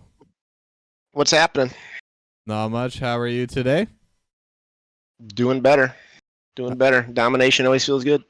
Yeah, exactly. Now, I am joined here by MDC, the captain of Magnitude Epicenter. And you said it feels good, but just how good does it feel to get that 2-0? Well, we lost. I want to say, I got to look, but I think we dropped at least our last 2 matches in a row. So getting back on the wagon was good. I think there's a team morale boost when that happens and kind of gets us all kind of re-energized. So it was important for us to come out and hit them with our A game tonight. So it was a good win. Yeah, no, this was a team that, at least on the standings, was neck and neck with yours. Do you feel that this specific team is one that you wanted to beat in order to get that mental momentum? I mean, I say this in all honesty. Every match we play, we want to beat them. So I don't look at these guys as any different as the first place or last place. We're here to win every game, and we're going to give it everything we have, no matter what. So certainly, given the standings, it's always a nice little boost, but that wasn't our motivator. All right. Now tell me a little bit about Bones' Stitch's play today. I mean, obviously, not too much to say about your play, especially in that game too. You were put on off-lane duty on Towers of Doom, but this Stitches, why do you think it wasn't banned? Because it looked really strong to me. Well, Bones plays a few different tanks. You'll see Garrosh banned quite a bit because he's like God tier Garrosh, so it always gets banned. But he's got 3 or 4 in their arsenal. You can only ban so much. You know what I mean? Because especially on Alterac, if you're going to ban Garrosh, Anoob's a really strong tank, so you're gonna have, someone's gonna have to get rid of that. And then there's, so much, more in the kit. It's, just pick your poison, I suppose. You know what I mean? Yeah, for sure. Plus, I think when he plays Stitches, he's got map hacks or something, because some of those hooks are fucking insane. Sorry about the language. Sorry. No, it's fine. I don't have a sponsor right now, so you're safe. But it is pretty interesting to watch the drafts your team does. I mean, I did see between games 1 and 2, Delta Sniper and Mac Daddio kind of swapped roles. I do know Delta Sniper is typically the mage player, but was on the Oriole for game 1. And it definitely seemed to work out. He plays a lot of Oriole. So does Mac, though. I think it's just a in the moment type thing because if there's a mage open that Mac wants to play, he's just as good. So it makes sense when we take a meta hero, which Ariel is. We kind of look at what's the best case scenario, and it's about. I mean, there's more. There's no more to it. Mac will play Oriole too. I think it's just in the moment. Delta drafts and said I'm playing Oriole, and that's what we did. There you have it. Yeah, fair enough. Do you think that gives you that extra draft advantage? Because I don't know if you prepare for certain players playing something, but having the opportunity to swap these heroes around, do you think that makes a big difference to the enemies? I doubt it. I mean, when we play people, if they swap, they swap. I mean, the characters are the characters. You know what I mean? Like, certainly there's some people who main certain characters. We want to keep them off them, or if we see them on them, then that's one thing. But it's usually not that big of a deal, to be honest. All right.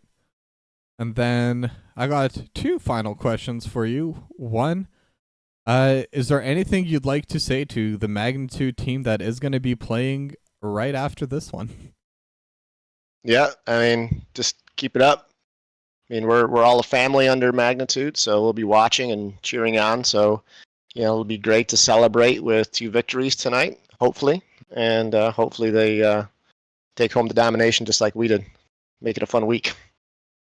All right. And then my other final question. I'm sure you've heard this one before, but any shout outs you'd like to give? And is there anything you'd like to say to your fans out there? I'm just going to give the shout out. I mean, I guess it's the MVP shout out, but I think after game 1, it was pretty evident. We're going to give it to Bones. Like the stitches tonight was on point. Doesn't mean anybody else played bad, but it really, especially game 1, that hook in the bush versus Murden really was the turning point to win that game because that was pretty tight, before that. So that was big. And it's common anytime you interview me, you hear me say the same. I really give a lot of credit to Fig. He's our sub, and every time we've had somebody out, he's never missed a practice. Mac is notoriously late and showed up 5 minutes before, and Fig was on standby. So sweet. That was great. There's a little poke at Mac. That's okay. But Mac has some hardware issues sometimes with his gaming laptop that overheats, but that's okay. He came through clutch tonight, so it doesn't matter. But that's about it. And just a big thanks to you. We like the casting. It's always fun because then our significant others and family and stuff get to watch us and hear a good cast. So it's really cool when you do it. So we really appreciate it. Yeah, always my pleasure. I love casting. It's something I'm going to continue doing for a very long time, I suspect. And on your first point, Bones, I think also is the most valuable player, but that doesn't mean the rest of the players were not valuable. Yep, we're on it. So appreciate the time and appreciate the cast. Yeah, and I appreciate coming for the interview, and congrats once again on your 2-0. Yep, thank you. Talk to you. And with that, we are done for now. But we will have another cast starting shortly. It's starting in 20 minutes, so I think I will just leave this channel running for a little bit. Not going to bother restarting my stream. I think that's a pain. So I will be going on a short break, but I will be back for another match in Division B West between Magnitude. Sorry, once I actually turned off the calendar part. But between Magnitude Aftershock and Bunker Funtime should be another good banger match, so be sure not to miss it. And Grizzly64, thank you so much for your Prime subscription. Sorry if it seemed like I was ignoring you, but whenever I'm either in-game or in an interview, I always make sure the players get their full attention. So just know it was nothing personal, and I do appreciate every single bit of support all of you throw out my way. Now with that, gonna go to a break, a long break, and I'll be back in about 20 minutes. So hope to see you there.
right, and we're back getting set up for the second series of the day between Magnitude Aftershock and Bunker Funtime. Should be a pretty entertaining series as well. Now, if we do take a look at the standings, there is a little bit of a gap between them. Bunker Funtime currently sitting at 4th place with 15 points, and Magnitude Aftershock in 6th place with 6 points. Now, it is pretty competitive over the top of the Division B West, but Magnitude Aftershock definitely starting to trail a bit behind as we do get started in the second half of this season.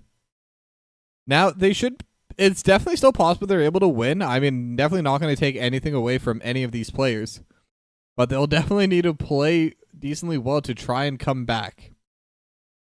Now, the map pick and bans have already been finished, and the map pick was selected by Magnitude Aftershock. They banned away Sky Temple and Dragonshire, while Bunker Funtime banned away Cursed Hollow and Volskaya Foundry.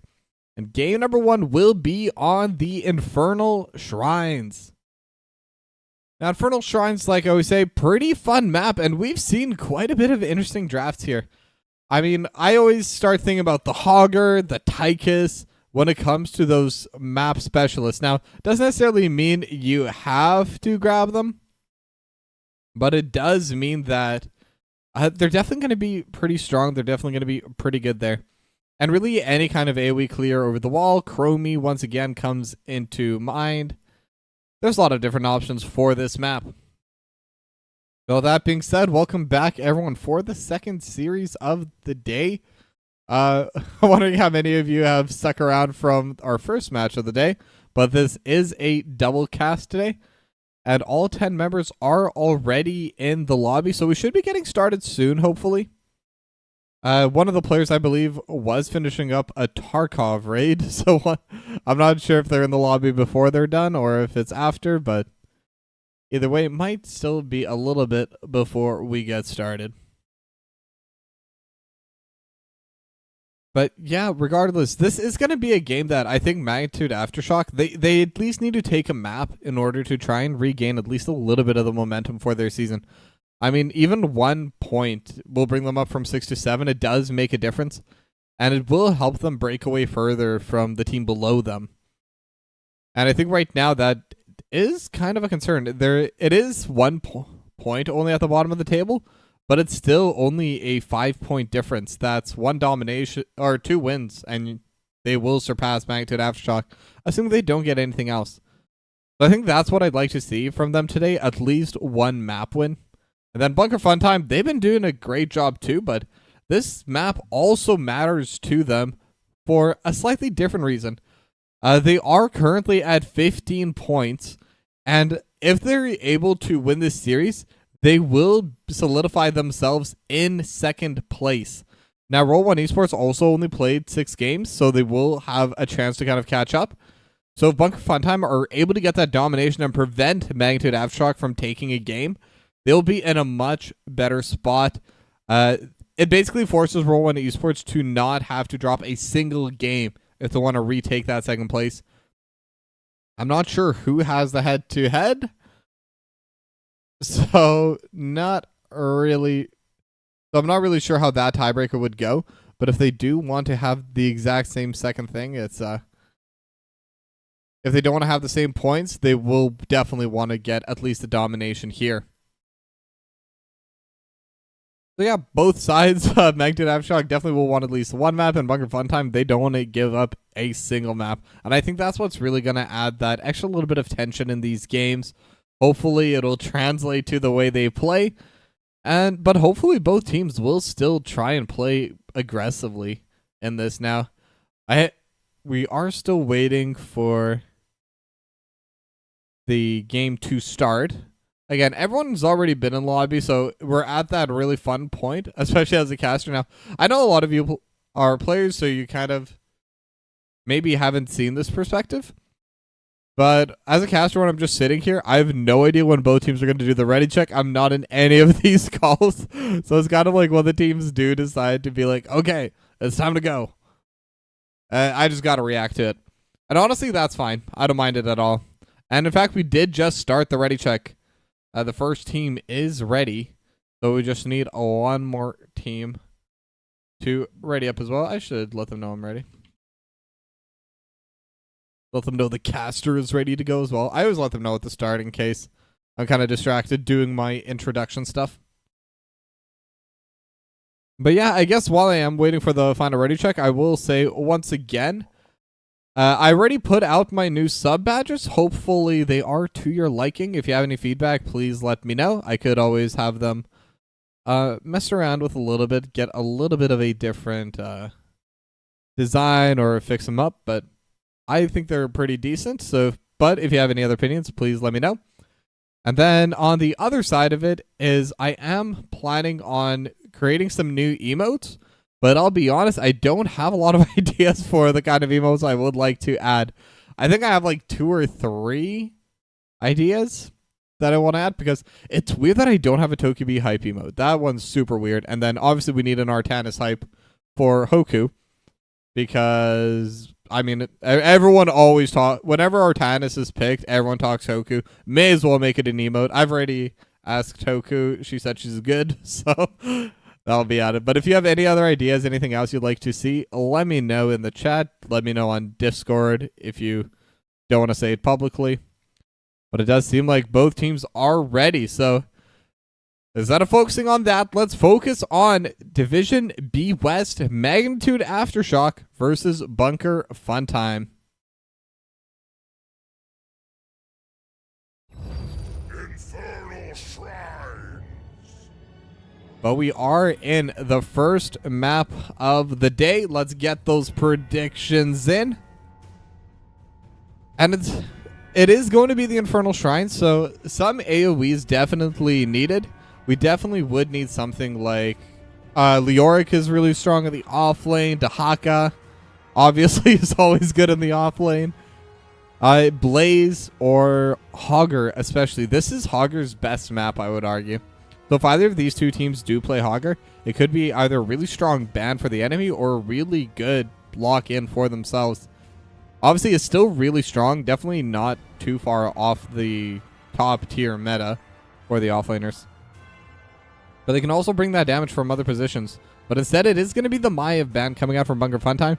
Not as good at clearing the skeletons, but is really good at playmaking.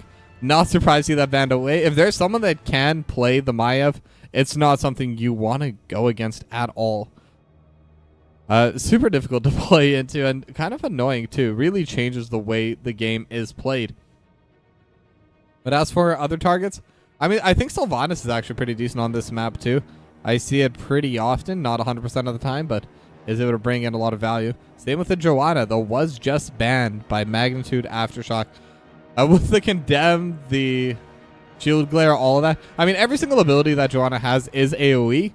And it's really good at clearing out the skeletons. And most importantly, it's good at getting that zone control on the shrines. Once the Joanna is able to get on top of it, it's so difficult to push her out. Just so tanky with the proper healer behind as well. Just a ton of effort for not a ton of return to try to get that Joanna away. But now it is going to be another tank banned by Bunker Funtime. They're going to remove the Garrosh.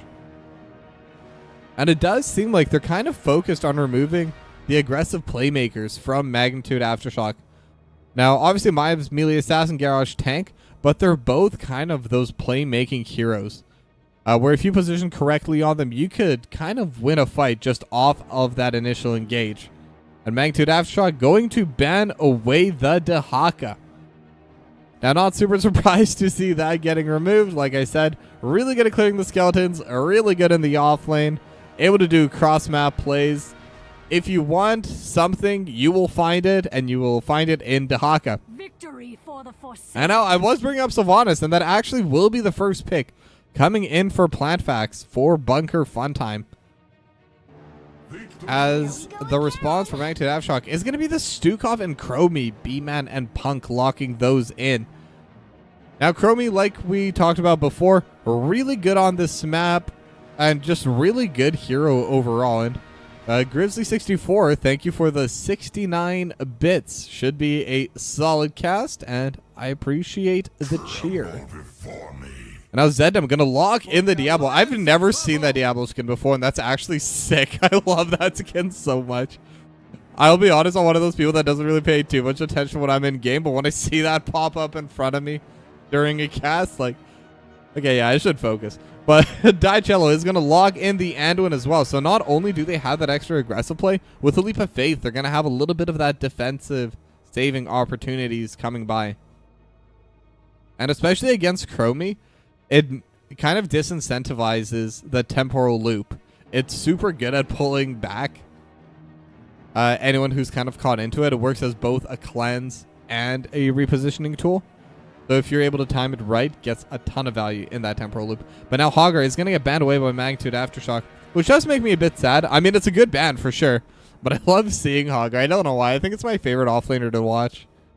Just so much interesting jumping around. And the Varian going to get banned away by Bunker Funtime. Now, I think that ban was less because of the map and more because they already have a Stukov on their team. And Varian Stukov is just a very easy combo to run, but it is a very effective combo to run. So getting rid of that option for Magnitude Aftershock definitely going to be good. As Tychus locked in for Amy 820 and ETC locked in for Wraithling. Now, I really like this Tychus pick especially. I do think Infernal Shrines is one of Tychus' best maps. The grenade toss is really good. And the overkill just absolutely shreds on these objectives. It's really hard to play someone who's kind of single target. And I think because of that, Chromie will struggle in the early team fights. Especially around those shrines. It's really hard to angle the Sandblast.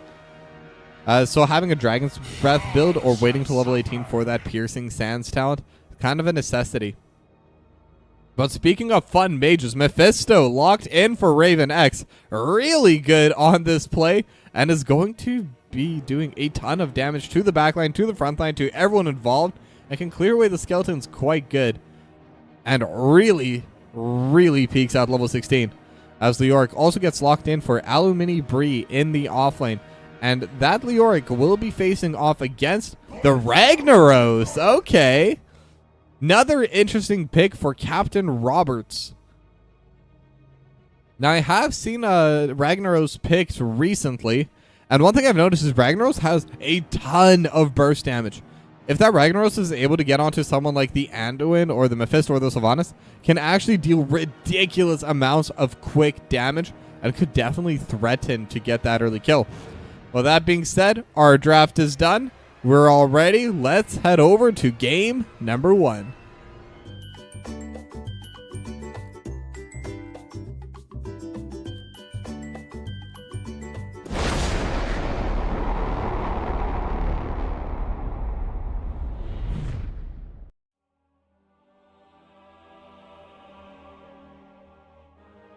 All right, we are here.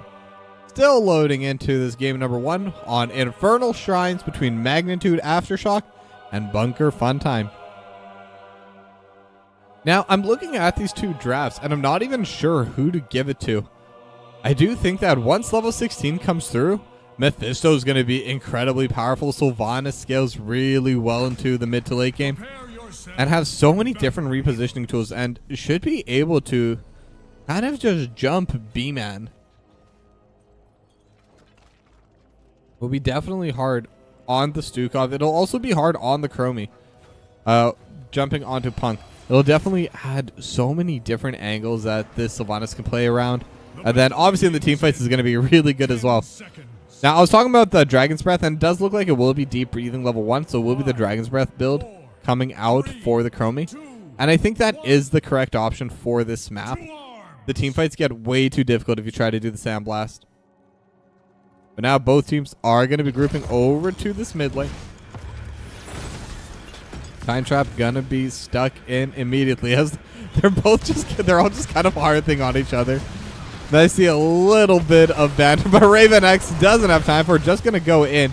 But it is the Lightning Nova talent. It's not gonna be the Skull Missile talent like we see.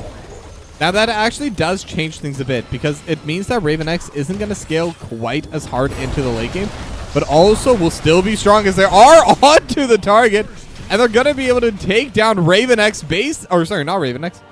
Oh, who's the Diablo player? Wow, my bad. But they're able to take down the Diablo, like, immediately. And that's a massive kill to get. And now Dicello also in a bad spot. Gonna get stunned up and will get finished off. The last grenade coming in from Amy 820. Zednam, that's right. That's what I was thinking of. And that's going to be a pretty massive start for Magnitude Aftershock. 2 kills right off the bat. They have the bot lane pushed in, and they're going to be able to take this camp. I mean, without the Anduin there, with them all tanking on the camp, it's going to be difficult for them to try and contest it. So it will be the first camp and the first 2 bloods going over to Magnitude Aftershock. And because they already got that, they could try and threaten a little bit more. Now, they don't have the talent advantage quite yet, but they do have the experience advantage. But look at how fast they're able to clear away onto that siege camp. It is still going to give the extra experience going the way of Magnitude Aftershock, so it's still definitely worth taking it. As Lurking Arm just going to try getting in their way. As Zednam will take a decent chunk of damage coming out from Punk. And now Zednam already down to half HP. Dicello trying to keep them healthy. And Raven X is the one to come through, just getting a little bit of poke damage. But again, because of this talent choice with the Lightning Nova, will be more powerful during those team fights, during those long engages, but will definitely fall off compared to the late game Mephisto build with the Skull Missile. So I would like to see them play a bit more aggressively early. And now level 4 is there by both teams as they do jump on to Zednam once again, using the Shadow Charge to try and build some space. And we'll be able to back away for now. Overkill. Amy trying to finish it up, but won't be there in range. Aluminum Brie and Plantfax just body blocking for their tank. But that's still a victory for Magnitude Aftershock. They're basically preventing Bunker Funtime from taking their own camps. They're trying to start, and they're going to start once again. They have the Lurking Arm for the vision. Wraithling looking onto 4 targets, just using the face mount. But Aluminum Breeze here, so it is a 4-on-5. But Aluminum Breeze kind of the one taking damage as the Dragon's Breath just poking on his Zedna once again. And Dicello's trying to keep everyone healthy, but it's costing quite a bit of mana. As Wraithling looking at Aluminum Breeze. Not able to find the angle quite yet. As now, it is going to be the side of Magnitude Aftershock. They're just going to get right onto the siege camp, and they should be able to steal it away. Now, I really like this aggressive strategy coming in from them. They're not even bothering with their own camps because they know that if they can test Bunker Funtimes, not only will they eventually be able to steal it, but that's going to be a camp that Bunker Funtime isn't able to take as well. And when you're in the lead, trying to slow down the pace of the enemy team is so important. But now it is 4-on-4 in this top side. Punk is on the way. Aluminum Brie should also be on the way soon. Raven X gonna try getting a little bit of those extra pickoffs. And right now, the missiles are in favor of Bunker Funtime, but now the fight is breaking through. Wraithing is on the backline. Zednam starting to get pretty low. The overkill will get the final shot. Plantfact also low. Will jump over with the Haunting Wave. Aluminum Brie stuck in the middle of everyone with the Wraithwalk, able to build enough space. Raven X just trying to poke a little bit with the Lightning Nova. As Amy and Punk both get low, but Amy still has the tap from the well. Will be healthy. Will have the extra healing coming in from B-Man. But the Chastise is going to land on a Wraithling and Amy, trying to buy a little bit of space. But it is still the level 7 talent advantage right now for Magnitude Aftershock. It is 5-on-5 as Zednam is able to get back into the play. 17-11 in terms of skeletons. As Raven X, they're looking towards that Mephisto, and with the Lurking Arm, with the extra auto, they are going to be able to get that kill. And the Meteor just dealing even more damage on Aluminum Brie and Zednam. And without the Mephisto, they definitely lose a lot of their damage. They lose all of their poke pretty much. And when you're against a Chromie, Punk just dealing so much damage, just zoning everyone away. And Amy's just kind of able to slowly but surely finish off these skeletons. And Bunker Funtime, they head for the hills, and they head to shoving in really every other lane. Because if they know they're not going to win on the top side, they know they're not going to be able to get the Punisher, they can at least try to steal back a camp, try and get a bit of extra soak from the bot lane. And actually, Aluminum Brie should be able to get a decent push here with this massive wave. But as that's happening, the Punisher has been finished off. And Magnitude Aftershock, they're ready for their push. It is the Mortar Punisher, so going to be really good at taking down those structures. Already finished off most of the wall, but now they have Temporal Loop on a Raven X. And Raven X immediately going to go down. And that's kind of the strength of the Temporal Loop going into the Mephisto. Now, it does change things later on, because once they get into those later team fights, it will be more difficult to get that combo to work, because they do have the Leap of Faith coming out of Cello, as the trait is used by Captain Roberts in the bot lane just to help defend this fort, and will be able to defend it successfully. Now the siege camp has been taken over the bot side, but the bruiser camp, the more important pushing one, is going to get stolen by Magnitude Aftershock. Now the Punisher will finally get finished off, but first Punisher at 5.5 minutes, taking down a wall, a fort, and half of the second wall. That is good value. That is what you'd want to see at your grocery store. That's how good that value is. But now B-Man and Amy, they're once again just coming back in and just stealing away this siege camp. They have their level 10s and the lava wave coming out of mid lane as well, just to help with this push, as it seems they really want to try taking down this mid lane fort as well. Level 10 is about to get reached by Bunker Funtime, so they will have that extra talent. They will have that heroic coming out soon. But the mid lane wall already gone, and now they're trying to play for this mid lane fort. Now, if they're able to get this one as well, that's going to give them another lane of pressure. But Alumini Bree, looking at the backline, has the Entomb onto Amy, onto B-Man, the Apocalypse, the Durance, just everything onto Amy and B-Man, but they're not able to get the kill. Not right away. Alumini Bree with the final shot will be able to finish it off, but Cello throws out the lightning bomb, but won't be able to get it in time. It is going to be the 1-for-1, though. Durance actually only now coming out, but will not land. So it will be the 1-for-1 trade, but when you're the team that's behind, a 1-for-1 is good. You're accelerating the game. You're putting both teams closer to that level 20. As now Wraithling is going to go in. They're able to drop back onto Zenom and onto Ravenex. And Punk with the Dragon's Breath. Zenom will walk away the correct direction and will be able to survive.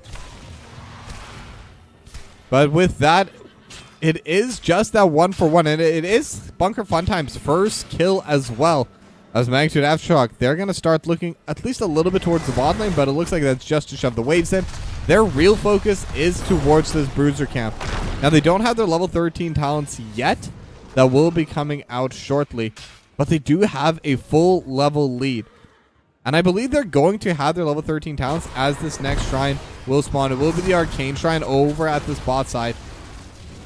And I think that's really good with the way Magnitude Aftershock has been playing the map right now.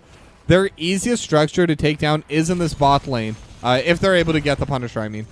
So if they take out this mid lane, they already have a passive push in the top lane, they already have a passive push in the mid lane, then this Punisher can get more value in the bot lane when they push in with it. And they will be able to just take down this mid lane fort, because Alumini Bree was forced to run top dealing with that bruiser camp. Now Lava Wave 2 shove out the bot side. The siege camps up as well. And Magnitude Aftershock, they're playing slow, but they're playing methodically and cleanly.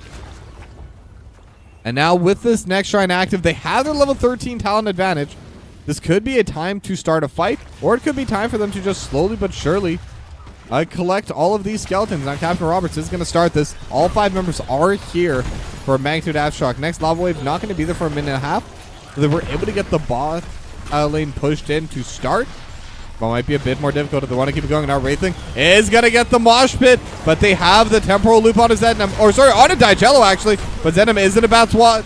Punk starting to get damaged as well. Raven X dealing so much with the Skullmist with Lightning Nova. Now B-Man could be stuck. Haunting Wave coming through as well with the Wailing Arrow, and now Aluminium B trying to walk forward. Zenom with the Light Bomb in the middle of everyone. But luckily, Wraithling with the power slide going to be able to prevent any further follow-up. Zenom will be the first to go, as now the rest of Bunker Funtime is starting to run away. Cello kind of in a really bad spot, should go down here. And with the extra meteorite coming in from Captain Roberts, it will be a 2-for-0 in favor of Magnitude Aftershock.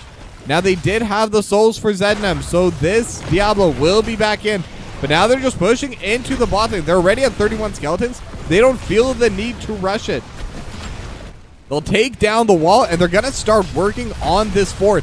And they should be able to clear it away, especially with the Dragon's Breath build. Punk is able to absolutely shred through this, and with the entire team able to just freely auto onto it, this will be a free Punisher for them with that fort as well.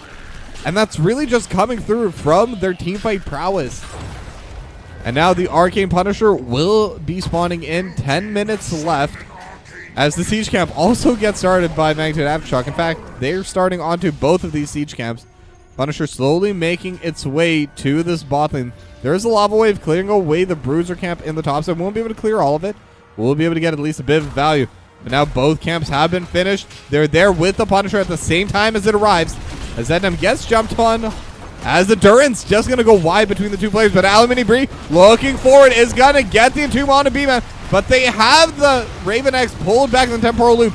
But the Apocalypse will stun on it too and will actually save Alamini Bree for now. But the Arcane Punisher is still pushing during all of this.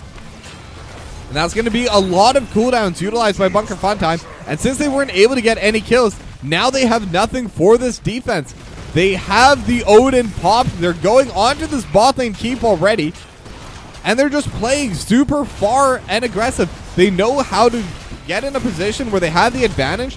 And then if Bunker Funtime try to force a fight, they just cleanly peel back and go back in when they know they have the advantage in the abilities. Now Odin will expire.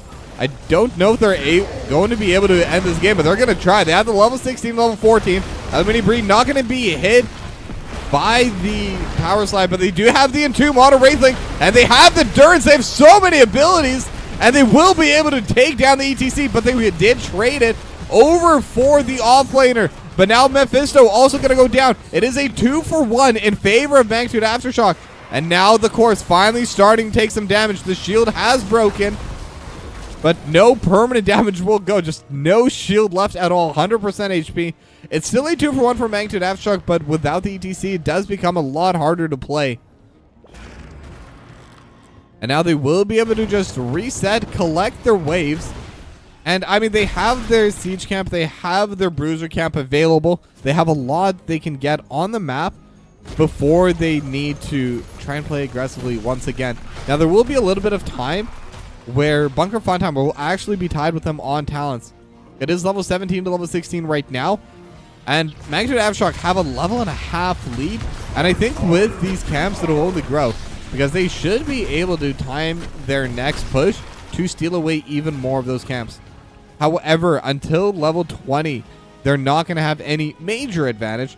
And I say that because there will be the Piercing Sands there for Punk.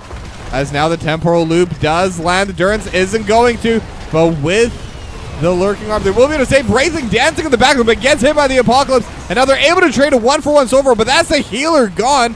Dicello is getting jumped on though, but they're able to take down Punk. Alamini Bree still slowing things in the fight. Raven X looking for Captain Roberts. They have the Skullmans, they have the Haunting Wave, and Raven X jumps in. Zednam will get traded back, but that's still a 3-for-2. Now Plant Fax, is slow, but will be able to back away. But they do need to deal with these waves. Now, that was a good fight for Bunker Funtime. They're finally able to get an advantage. It was that 3-for-2. And during this time, they're going to be able to just safely push out these lanes. They did lose their top lane wall. Their mid lane wall is in a pretty good spot, as Raven X will watch Amy and Wraithling steal away that siege camp once again. So Magnitude Aftershock, they'll still be able to take these camps safely for themselves. They'll still be able to get that advantage. But again, Bunker Funtime, they were able to accelerate the game just that little bit more. And since they're the ones that are pretty behind, accelerating the game is good. Because once they hit level 20, it doesn't matter how behind you were in terms of levels the rest of the game, as long as you're tied now. Now the wave is going to get cleared away, and Bunker Funtime, they're going to get started on these skeletons early, but it doesn't look like Magnitude Aftershock care. They look like they just want to push through this mid lane. They have a pretty big wave in the bot lane. They could definitely threaten to end here. And I think that Bunker Funtime, they need to react. Zednam is trying to reset here as well. Alamini Bree still going to hold on, try and take this Punisher. But now the mid lane is pushed in. The bot lane, massive wave as well. And this is where the fight is really going to come in. Durance is going to land onto Wraithling, and they have the Apocalypse as well. They have so many stuns, and they are going to be able to take down this poor cow. And it will be the 1-for-0. They will be able to defend here. Lava Wave will come through, but again, without the tank, without the extra engage, they can't get the zone control they need. The Temporal Loop, however, will land on Zednam. They have the extra poke damage, but again, without the extra lockdown, it's just too hard to make it work. Now, there is a pretty big wave pushing into the bot side, but in the top lane, the Punisher has spawned. The Frozen Punisher is slowly but surely just clearing out this top lane wall, and will have this 4-2 hit next. But because it is a Punisher, it does focus more on the heroes, so they're able to just kind of pull it away, and Bunker Funtime aren't here to push with it. But that's still going to be a Punisher not used by Magnitude Aftershock. That'll still be a wall more or less finished off by Bunker Funtime. But now they have a really good angle. Could find Amy as Amy gets caught. Durance of Hate's not going to land, but everything else will. And Amy will go down. Now the temporal loop, but it is on Zenim. It is on the tank. Punk will get hit by the third auto. And Raven X almost going down. 50 HP left. But unfortunately, the little meteor, what is this meteor called? Not Blast Wave, Living Meteor. Yeah, close enough. Gonna be almost be able to get the kill, but not quite. As level 20s are finally up for Bunker Funtime. They have their Storm talents. They have their Blinks, Bolt of the Storm, and Hellgate. Same icon, though. But I mean, Blizzard knows we just need to know what that ability does, and that is definitely the Blink icon. And now Bunker Funtime, they're the ones playing aggressively. This is the first time they've been on the opposite side of the map as Raven X just trying to poke out the backline. Dicello looking for the chastise, but Punk will be able to dodge it out. Haunting Wave used just for the extra DPS. And that should be the first camp stolen. Lurking Arm is there, saving the swipe. Zednem is going to be in the temporal loop. We'll be able to steal away that siege camp as they're just kind of dumping abilities onto this poor Diablo. But it is a later game Diablo with an Anduin behind. Will be saved. Black Arrow is going to get used on this bot lane fort. And if they're able to finish this off, they'll finally get something in their favor. But nope, the trade from Captain Roberts is there as they do look to fight now. Magnitude Aftershock, they are walking forward, but without Captain Roberts being able to be part of the fight, it is a little bit dangerous. But they will use this pressure to steal away the siege camp over on this bot lane. But once again, it's the first time ever Bunker Funtime able to get 2 out of the 3 siege camps. And that'll help with their push in the mid lane. But now they have the Mosh Pit.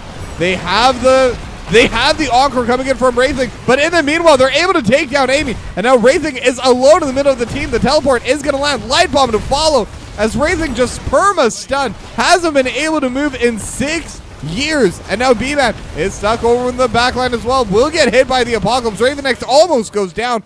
But that's a 3-4-0 in favor of Bunker Funtime. And Magnitude Aftershock, this is bad for them now. They were doing so well in the other fights, but once it gets to the late game, they do have the push in mid, they do have the push in top. Both keeps are under fire right now for Bunker Funtime. And that's their early game coming in as they're able to snipe out Alumini Bree. And with that, they're able to get that successful defense. So overall, in terms of building damage, Magnitude Aftershock actually comes out on top. Now PlantFax is going to reset, going to try and deal with this mid and top lane push that is still coming through. Lava Wave will be able to clear out a little bit. Now the minions aren't going to be able to do too much to the PlantFax. Will be able to just clear it out on their own. But now the Shrine is active and Bunker Funtime, they're the first there. And they're going to be able to get started on it even before the next set. Or before all the heroes have respawned of Magnitude Aftershock. Now, I don't know if Magnitude want to fight this. They could try to walk in, try and buy a little bit of time, but it would be difficult for them. Already at 25 skeletons. And the tour bus, that's what that talent's called. I always try to remember it, and I always forget it right when the team fight starts. But they are going to be walking forward, and they are going to be contesting it because they know they have the wave advantage. Wraithling is going to be on the backline. Now the tour bus able to land onto Raven X and onto so many members in the backline. But they have no follow-up. The Durance able to provide so much space. Teleport is coming in, but the swipes from B-Man going to help buy enough time. And now it is 14 to 37 turns of skeletons. Bunker Funtime should be able to take this. Temporal Loop is going to be there onto Amy. And Amy's starting to get low, and PlantFax jumping over top with the Haunting Wave. Just needs a few more autos and will be able to get it. The Arcane Punisher is pushing out in this bot lane, but so many waves pushing out for Magnitude Aftershock. This is going to be a minion base race. Can they get this game done with this Arcane Punisher? The Living Meteor will be able to get a decent bit of damage. Wraithing is going to tank onto this Arcane Punisher, and they're just trying to DPS onto it. But the core right now is under attack, and this is just going to be going both ways. Durance going to go wide, so they're not able to start the fight, but they will be able to buy a little bit of time. They have the, I forget his name. They have the Ragnaros coming in with the trade. Will buy a little bit of time, will buy a little bit of space, and they're able to take down Alumini Bree. So now it's 4-on-4. The Punisher is still pushing in. Raven X starting to get low. Temporal Loop as well to pull back Raven X, and that will be a kill for Magnitude Aftershock. And now Wraithling will have the dance, will have the tour bus coming in. And this looks like a really good team fight and a really good win potentially coming out of Magnitude Aftershock. They're able to take down Zendam. Does have enough souls to come back. Now the core is at 80%. All 3 keeps are gone. And all they were able to trade is this bot lane keep. Magnitude Aftershock kind of playing to let Bunker Funtime lose into them. And just slowly but surely making the fights last as long as possible. Now they do have 5 members. Raven X still going to be down for 25 more seconds. And they have the Lava Wave pushing them through the mid lane. It looks like they want to force a fight. It looks like they want to keep the game going. Wraithling could be looking for the backline. Does not have the mosh pit coming out anytime soon. 65-second cooldown. But they do have the big red button coming out of Amy. And that's so much damage. Now they do have the power slide as well. Alumini Bree and Zendam looking for the aggressive play, but the temporal loop will prevent it for now. They have the Wailing Arrow, and they will be able to take down the healer. But so much damage onto the core. Are they going to be able to kill them in time? And no! Magnitude Aftershock, they win the game. They're able to take down Bunker Funtime in game number 1.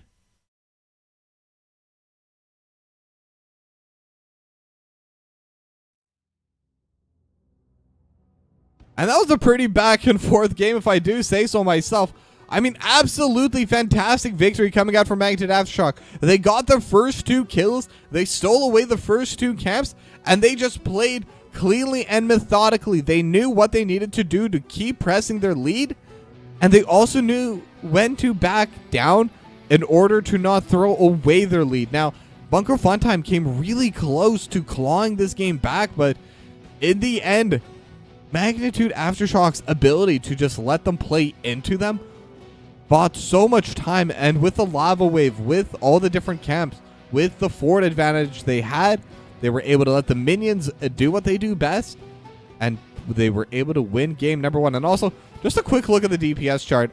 Punk did more damage than the 2nd and 3rd place combined, and is only slightly below 2nd through 4th. So that's a pretty... I'm not even sure how to describe it. That's a lot of damage from Chromie. I think that's what we're going to go with. Nothing fancy there, just it's a lot of damage. Now we're going to go to a short break, but when we come back, we'll have game number 2, so don't go anywhere, and we'll be back soon.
of the Spider Queen.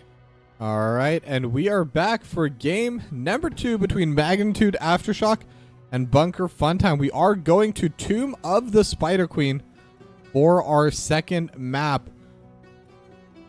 Now, this is going to be a pretty different map compared to that Infernal Shrines. It is going to be more about that control of the middle, I guess, of the map, kind of the vertical middle point of the map. You don't need to push back into the other team's end at any point and still be able to win,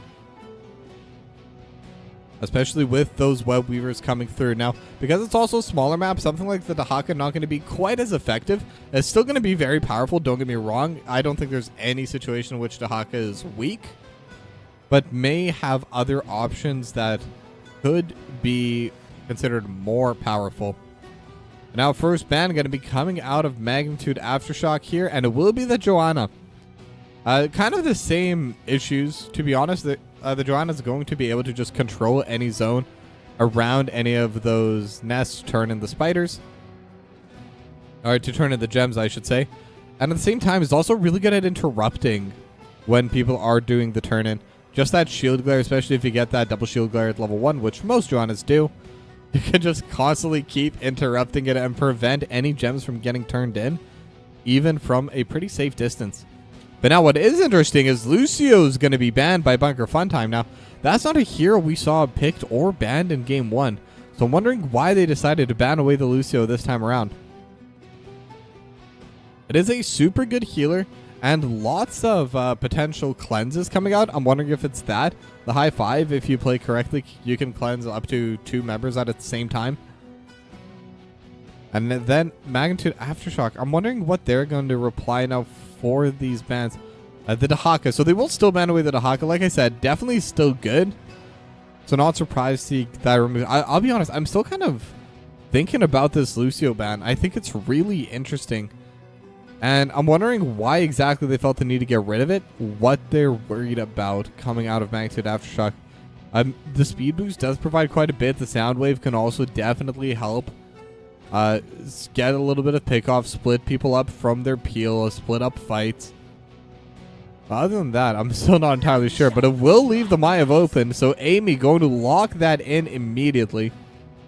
However, Chromie will be the final ban for Bunker Funtime. And it's going to be the Stukov variant immediately locked in for Zenom and Dicello. Now, I'm wondering if this was meant to be their counter to the Maiev, and it was less about the Lucio being picked so much as it was them baiting Amy to lock in the Maiev. If that was the strat, that'd actually be pretty cool. But then Anduin is locked in for B-Man and is definitely the healer you want when you're facing off against a Stukov variant combo. A Leap of Faith going to be really good at defending or at saving anyone who does get caught by the combo, as Wraithling once again going to lock in the ETC. Did play the Turbas over in that previous game, and I'm wondering if that's what they're going to be doing again this time around. It definitely provides a lot of extra playmaking potential on this cow. Now, next set of bans coming in. I mean, Bunker Funtime only picked 2 heroes, but their team comp already is kind of being shown. They want to burst people out. And Varian Stukov definitely the best 2 heroes in the game to do that. But now they're going to ban away Captain Robert's Ragnaros. It definitely saved so much time for Magnitude Aftershock last time. There were so many moments where Bunker Funtime should have been able to take the fort, and against any other hero they would have been able to. But because of the trait, because of the lava wave, Captain Roberts was able to buy so much time that it just wasn't worth going for the fort anymore. They would lose way too much in reverse. As Sylvanas is going to be the final ban coming out of Magnitude Aftershock, trying to keep that off of Plantfax this time around. And Plantfax was able to deal quite a bit of damage on the Sylvanas, was able to jump to the backline pretty effectively. Unfortunately, because they were super behind just from the early game, didn't get to use the black arrows to its full effectiveness. But I don't think that's a player thing. I think that's just they were losing a bit too hard early to mid-game. That's all it really was. But Vala and Deathwing going to get locked in for Ravenex and Alumini Bree. Deathwing can actually deal a ton of burst damage. That Molten Flame deals a ridiculous amount of DPS So if you're able to catch someone within that taunt coming in from Varian and the lurking arm, Aluminum Brie should have more than enough damage to finish it off. But now last two picks coming in for a Magnitude Aftershock. And it is going to be the Li Ming and the Leoric. Okay, so the Li Ming will definitely provide quite a bit of burst damage onto the backline. Deathwing is a pretty big target to hit as well. So should be able to get some pretty easy resets off on the Arcane Orb. And just overall a lot of damage to the front line. And Leoric, solid offlaner once again. Good at team fighting. There's not much to say about Leoric just because it's just one of those heroes. It's just a good hero. As Junkrat is going to get locked in for Raven X, as Plantfax is actually going to be piloting the Vala. Now, the Junkrat's definitely going to provide quite a bit more control. And with the traps, you do have to play a bit safer on the Li Ming in case you do step on one. But should be a pretty interesting game. They have the Maiev, they have the Varian Stukov combo. Which of these two rosters is going to be able to win this game number 2?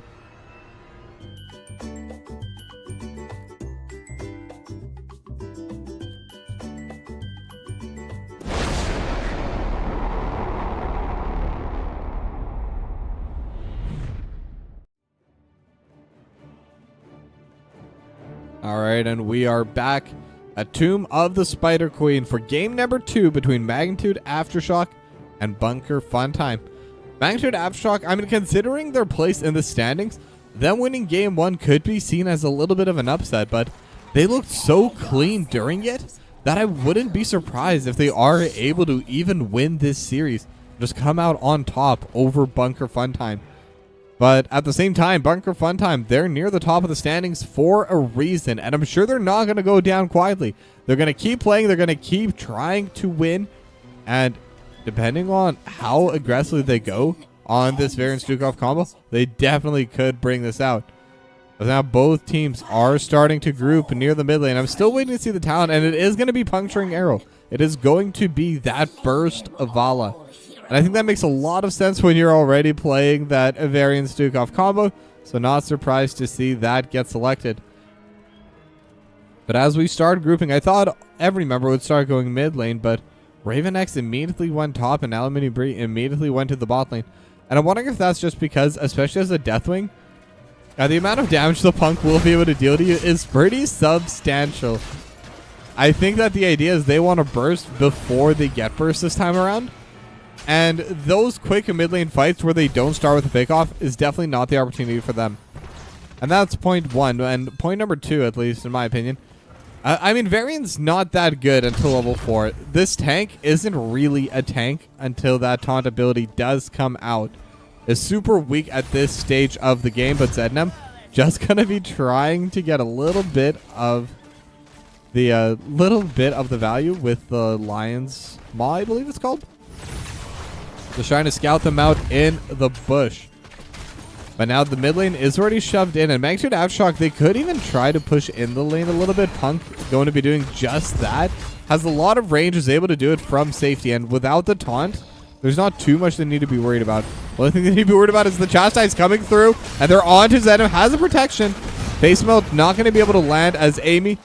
Also going to be able to safely back away. Now all 5 members are here for Magnitude Aftershock. But it's just going to be to shove the wave in. Now, 9 gems have already been turned in, actually, from the side of Magnitude Aftershock. I did notice when that happened, but still going to be a pretty big move for them as Amy and B-Man get started on this Bruiser camp. Amy just kind of autoing on whoever they can. And eventually they should be able to finish it off. They have the extra heals coming in. And that will be the first camp going down this game in favor of Magnitude Aftershock. Now, in the bot lane, there's going to be a little bit of trading. I mean, Captain Roberts with a Drain Hope should have infinite life in this lane. I don't think Aluminum Brie should be able to shove away Captain Roberts at any point in this game, so long as Drain Hope is available. There's going to be a little bit of a trade. Even going to be able to take down one of those little armor tiers. The Bruiser camp is pushing, but level 4 is there for Zednem. Looking towards B-Man, but not going to continue on with the play. Plantfax is going to jump onto B-Man. Has the vault to get out, but now Dicello is the one that's taking most of the brunt, but will not get finished off. Concussion Mine is going to push Punk off to the side, but Punk dealing so much damage to Plantfax. actually getting them quite low. But now the Chastise once again just pushing them out a little bit. And with this Bruiser Camp, they're able to finish off not the entire wall, obviously, but they're still able to take down a good chunk of it. And with the Arcane Orb and the Magic Missile, one more hit, we'll be able to finish off through the backline. But now Zednam gonna get pushed backwards. Wraithling will use the face melt just a little early, not able to knock Zednam further back. And there's so much poke onto this wall. Most of it's already gone. Just that one cannon tower is staying at that top side, as both sides almost have enough gems for turn. But now they have the taunt onto Wraithling. And had the Lurking Arm, but Leap of Faith, once again, that's why the Anduin is so powerful into this combo. Able to pull everyone away from all of the abilities that are already on the way to that taunted target. Now Wraithling looking forward, got to jump on a Planvex, and the burst damage coming through. It's immediately going to get traded back, and Zednam actually going to be able to pick up the gems for both these teams. So in terms of gems, that actually is a benefit for Bunker Funtime. So a slight win in that trade. There's now Alamini Bree looking over on that bot side with Captain Roberts, as now both teams have enough for turn, and Zednam going to be able to get all 18 in. And that's going to be a pretty big move for them. As now 46 have been turned in. Captain Roberts, Amy, and B-Man all turn in on the bot side. And now they just need Punk. If they're able to get Punk into a position to get those gems, and they will have the Web Weaver spawning. Alamini Bree has 21, trying to get those in as well. And now with the Drain Hope, they should be able to force Alamini Bree away, but Zednam wants to try and prevent Punk, but won't be able to in time. And now they have the Chastise, they have the Face Melt, but with the Lurking Arm, it will prevent Wraithling from actually using that Face Melt for that extra distance. But that's still going to be the Web Weaver spawning. Now the Bruiser Camp has already been taken by Bunker Funtime. They were able to get that before the Web Weavers have spawned, so that will definitely help their defense, at least in the mid lane. But what will be a little bit more concerning is this bot lane and this top lane. Alamini Bree will have the Molten Flame, but that won't be able to clear them all in one go, as Wraithling is on the backside, able to get the Power Slide. Dicello could be in a bad spot, starting to get pretty low, but so is Wraithling, and Wraithling's actually the first one to go down. So that will be a kill going over to Bunker Funtime, as they are going to be able to defend against this just a little bit better. Now the mid lane wall is already finished off. Amy could look for the play, but not going to. The trap will land, but it's just going to be behind enemy lines. Not going to be able to follow up on it. But the mid lane Web Weaver will go down. Not going to deal too much more damage over to this mid lane. But this top lane Web Weaver, that's where the real damage happened. This was a perfectly healthy wall. And then what happened next?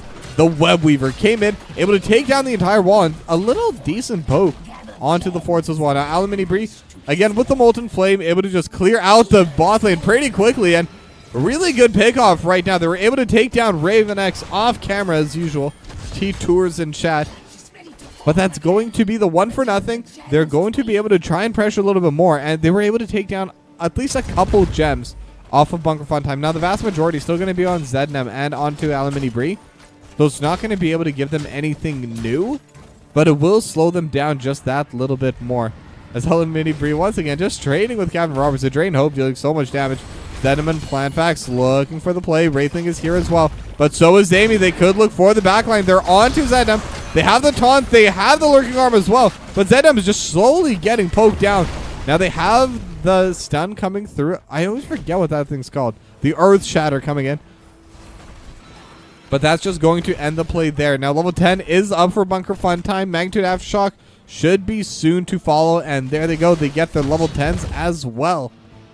Amy going to be working on clearing away the top side, but they're still going to need quite a few more gems on the side of Magnitude Aftershock before they're ready for the turn-in. So they need to control this mid lane as long as possible, as Wraithling is going to go in. They have the Mosh Pit as well, but the protection and the Riptire lands onto 3 members, and Wraithling is pretty low. Same with Amy. Containment is not going to land. So that will actually be a 1 fight for Bunker Funtime, because they're going to be able to take control of this top side, and they will be able to turn in their Web Weavers. But now they have the Entomb. Raven X getting hit by the Disintegration, and Alamini Bree will go down just after turning in, and Raven X is going to be low, but with the Concussion Mine able to jump away. Now they're looking towards Zednam. Zednam starting to get low. Drain Hope slowing them down, and with the last little auto coming out from Captain Roberts, it will be a 2-for-0 in favor of Magnitude Aftershock this time around, as another Disintegration Ray is going to come out of Punk just to poke a little bit onto the back line. Now it's the same situation that Bunker Funtime was in when they were defending. They were able to get 2 kills, so because of that, they can kind of focus more on just clearing out these web weavers and not having to deal with that extra push coming out of Bunker Funtime. Gosh, I might go to build a little bit of space, but once again, that's not bad for Magnitude Aftershock. They will lose a little bit of this top lane wall. And I say a little bit, they're actually losing a pretty solid chunk of it. Won't be able to finish off the final cannon tower, but that's the last little bit remaining. Now the bot wave's already clear, mid lane's already clear, but Molten Flame is going to be coming out of Aluminum Bree. They will be able to push in a little bit with their team, but now both teams are 5 strong. They have the light bomb. It will land on his head. Captain Roberts trying to get the entomb, not able to land on too many members. But now it's going to be Plantfax getting slowed down. Wraithling looking for the aggressive play, not going to be able to find it. They have the Chastise as the Cataclysm going down over by Aluminum Bree. And the team fight will be over. But again, it's kind of the same thing. Amy and Wraithling going to be able to get turn in. And now the Web Weavers are going to be going back the other way. And this is just the exact same repeat of the play that they got earlier. Now Punk going to get taunted, but this time Wraithling is there to protect. Zedna going to get slow disintegration rate over on the backline as well. And not enough burst damage to take down Punk. Unfortunately, it was just a little bit further behind. And with that teleport, just provides so much extra distance. Now the taunt will still land, but whether or not anyone else can follow the play is the question. But now Amy is getting jumped on, is taunted. Will get slowed. Plantfax not able to land that extra hungering arrow. I think that they'd still be able to back away, but Aluminum Bree now in the middle of everyone, but is super tanky, is able to just walk it out as the Dragon Containment Disc, though, will land. And now they can start setting up a play, but they do have the Lurking Arm. And that Lurking Arm with the Molten Flame will be able to provide enough space. Now Amy, it does get forced in, and Wraithing in a bad spot as well because of the traps. Will be forced to jump away. But with the leap of faith coming out of B-Man, once again, they'll be fine. But during all this, mid lane fort gone, bot lane fort gone, top lane fort will be gone very shortly. And Magnitude Aftershock, again, they're playing slow, they're playing methodical, but they're getting these leads, they're getting these fights in their advantage.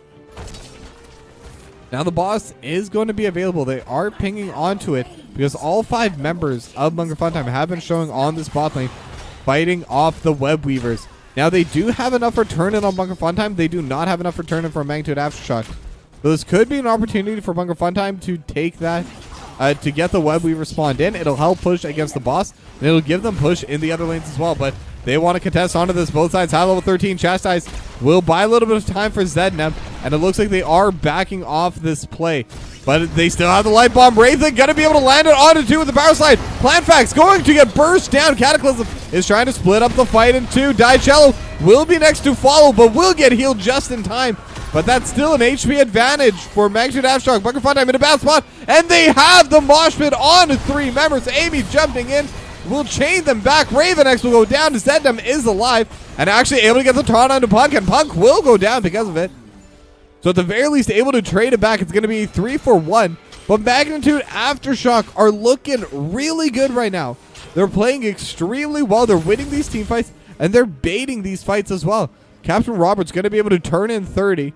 And if the entire team does turn in, they will have the next set of Web Weavers coming in, and that looks to be the plan. As B-Man and Wraithling will turn in their final gems as well. Captain Roberts unfortunately not able to start the siege camp in time. But it's still going to be the push. They still have all of their members up. But they will be on an even talent here. So Bunker Funtime, they could try to contest this a bit more. They could try to fight a bit more. And they have been given the time to fix their lanes at least a little bit before the push really comes through. But it is a bit of a snowballing map. So being able to take control of this area right now really gives a lot of value to Magnitude Aftershock. They're going to be able to have those further and further in spawns from the Web Weavers. And right now we can even see the results of that. This Web Weaver basically spawned on this wall, and because of that, the wall's already gone by the time Bunker Funtime can start contesting onto it. Or at the very least, one of the cannon towers is. And with this extra spell, should be able to clear away a good chunk of the rest of it. So this mid lane wall will go down. Level 16 talent lead is there now for Magnitude Aftershock. Now this mid lane Web Weaver will go down in the trap. Perfectly timed. Really unfortunate for Amy. Not going to be able to land it onto the backline. No light bomb combo coming in today, but Aluminum Bree stuck in the entomb. And Captain Roberts actually absolutely chunking Aluminum Bree. Now top lane wall did go down as well. but the play isn't over. Magnitude Aftershock, they still want to play towards the mid lane. We'll be able to get a little bit more poke damage onto this keep. A little, about 2/5 of the HP is going to be gone. So they're in a pretty good spot. And now it looks like they want to contest onto this bruiser camp. Or are they just waiting for the fight? Alamini Bree is going to get jumped upon a little bit. But with the armors losing so much health from the Drain Hope. I'm sorry, but Captain Roberts is dealing so much damage to Alamini Bree. And is able to heal throughout all of them. But now they have the taunt. They have the unstoppable containment disc. Will land on to Zednam. Molten Flame not going to be able to deal any further damage. As Zednam is going to be split up into the fight, but they will be able to take down the Bruiser camp. And now the fight is brewing. Captain Roberts is starting to get pretty low. Amy jumping away, but they just don't have any follow-up for it. So they're not going to be able to get a kill, but at least they have been able to save their Bruiser camp. And the other opportunity they have is they do have enough gems for turn-in. And they know that they just push back all of Magnitude Aftershock to the bot side. If they're able to get to the point quickly enough, they could try and get their gems and could try to get their web weavers. They already have a push brewing in the mid lane, but now Wraithling looking to play aggressively, able to get the stun onto Daichel. That's the first target you want. And now Zednam gonna follow as PlanFax caught in the containment disc as well. Should be able to take them down. They have the extra silence, they have the damage, and it's a 3-0 for Magnitude Aftershock.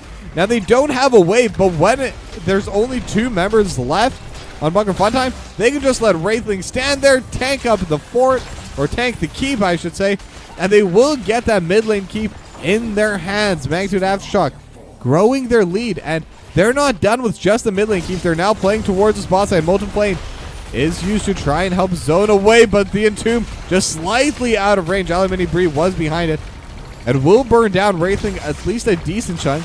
Earth Shatter as well, not going to be coming out quite yet, but that will be the bot lane keep also following. And Magnitude Aftershock just winning team fight after team fight and just getting so much value from these structures. Now they will back away for a little while. Their power play is done.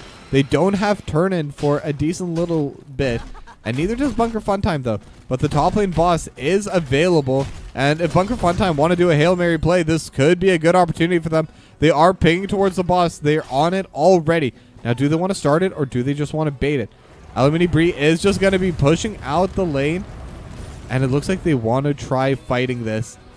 Punk trying to throw damage over the wall. Could scout it out a little bit. They have the Earth Shatter, but who are they going to go on to? It looks like it's going to be Wraithling. They have nothing. Unfortunately, they're not able to land the taunt in time. But now Light Bomb is there for Captain Roberts, but with the fear will be forced back. So unfortunately, no pick off there for Bunker Funtime. And once again, they're playing patiently. They knew that they just didn't. They needed to not lose a team fight here. Giving up the boss would be better. And now that they've burned down all the cooldowns from Bunker Funtime, they can play aggressively. They have the Lurking Arm. Punk actually in a pretty bad spot, but will jump back. And Amy jumps in. Will get taunted. Will trade for the Deathwing, but it is a 1-for-1. Zednam could start looking to play aggressively, but the side of Magnitude Aftershock, they know they have the waves shoved in. They know that the siege camp and the cannons are already pushing in, so they have to come back on the side of Bunker Funtime. They have to clean this up. And during all that, with this level 20 especially, Magnitude Aftershock, they can start on the boss, and that's the final keep that's remaining.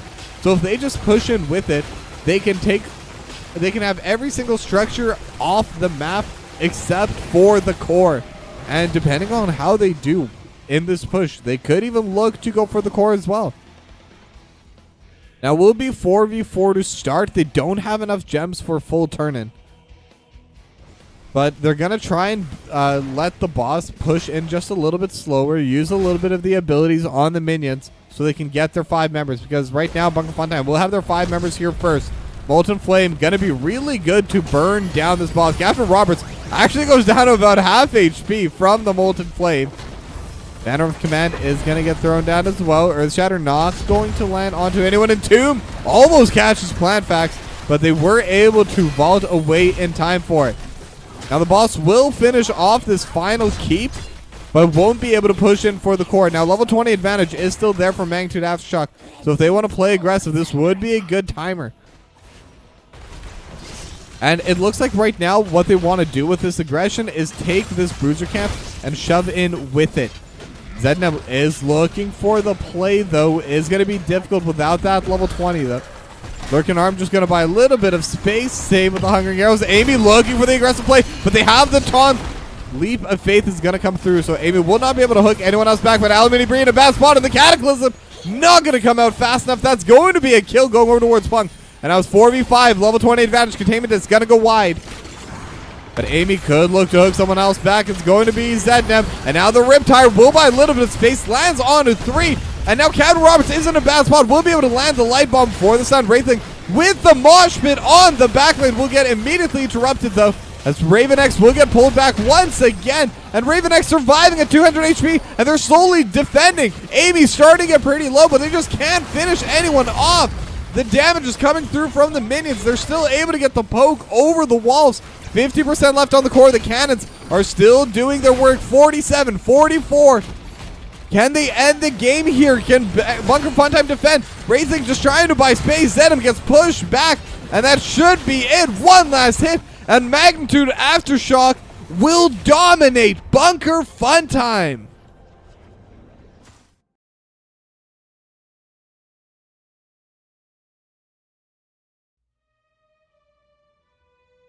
And two unbelievably clean games in a row. Magnitude Aftershock definitely not looking like they were in the bottom of the standings for this series.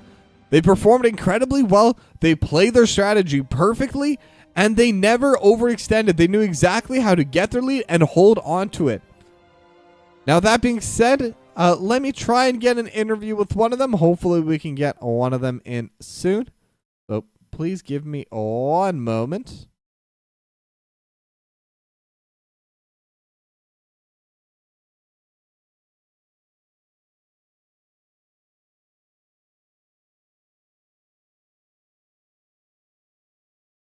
All right, hopefully someone will join. I'm just pinging them, letting them know if they want to come by. It is available. I mean, usually people do join, so. Hello, hello? Hello. Well, Como estas? Oh, good? I forgot how to say good in Spanish. But yeah, I am joined here by Punk, who did pilot the lead, making that game number 2 for Magnitude Aftershock. And first of all, congratulations on your domination of Bunker Funtime. Thanks. It was a fun series, fun set. Bunker Funtime puts on a good show. Yeah, they always do. And I gotta say, from the point of view, from the outside looking in, just in terms of stats going into this series, Bunker Funtime was definitely kind of favored to win. They were pretty high up in the standings. Because we're pretty down below, but that was a very dominating victory. It seems like it was fully under control. Do you think this was just a one-off, or do you think your team's finally kind of gotten over that hump and can start really winning games in the latter half of the season? We've been sandbagging all season. We're ready to fight now. I mean, it's definitely coming through right now. And especially, I think the cleanliness of your gameplay, that's really what won you this series. You knew when to push forward, when to back off. Now, is this something you explicitly practice, or is this something that just kind of came with time as you got more comfortable playing with each other?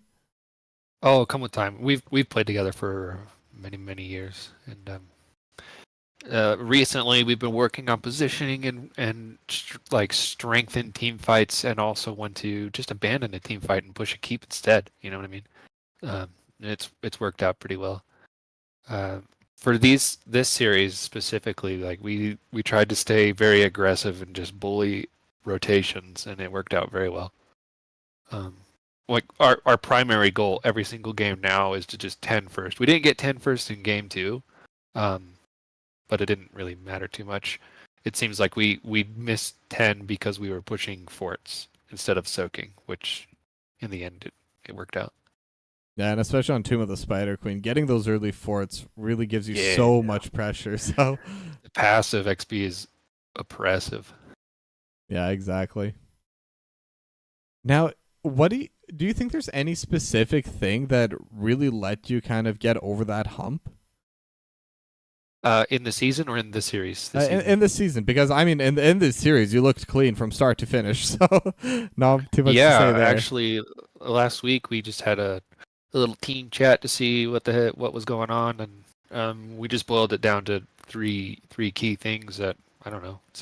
It's funny because it seems basic, but as a team, like once we put it in play, it was killer. It was first to 10, don't die before objective, and I forget the other one, but it's something similar, just like that. Just really easy gameplay things to think of.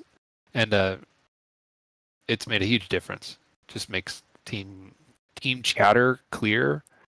Because we like to goof and stuff before games and even during game a little bit, but our chat is really clear. Every comp, even though like we don't run like fancy combos or everything, we call out targets and focus targets, and it works really good. Yeah, I mean, sometimes the basics is all you really need to really kind of start dominating in these games. And now we are already in the second half of the season. I believe this was week 7. But how are you feeling in terms of your chances of being in playoffs and performing well at them? Oh, we got it. I don't have any idea where we are in place, but I think we'll do well for the rest of the season. So, as far as like our performance tonight, I'm happy with where we are. If we make it to playoffs, great. If we don't make it, great. I think we're doing okay. All right, that's a great way to look at it. Then I have 2 other questions then. First question. The series before yours was also from the Magnitude organization, and they got their domination, and they said, you know what, the only thing we want is for Magnitude Aftershock to also get a domination, and you were able to bring that in. Is there anything you'd like to say back to MDC? We did it. All right, and then my usual final question. Is there anything you'd like to say to our fans? Any shout-outs you'd like to give? Shout out to all Magnitude players and the Magnitude team that supports each other. I think we've got a good group rolling. We're fun and supportive, and we teach each other, and it's been great. All right. Well, thank you for coming to this interview, and congratulations again on your 2-0. Hey, thank you. Good night. Thanks for the cast. All right, with that, we are done here for the night. It's getting pretty late, so I'm not going to raid out. Just going to close out the stream with a little bit of music. Thank you all for watching. I will be back live tomorrow. Let me see what my schedule is tomorrow. 5:45 Pacific and then 8 o'clock Pacific for a doubleheader with Division E and then Division D. So if you're interested in watching some more NGS action, be sure to tune in tomorrow. And then I am still casting for the rest of the week. Besides Friday, actually. Currently don't have a cast on Friday, so we'll see how that goes. But either way, thanks for watching. Hopefully I'll see you tomorrow, and have a good night.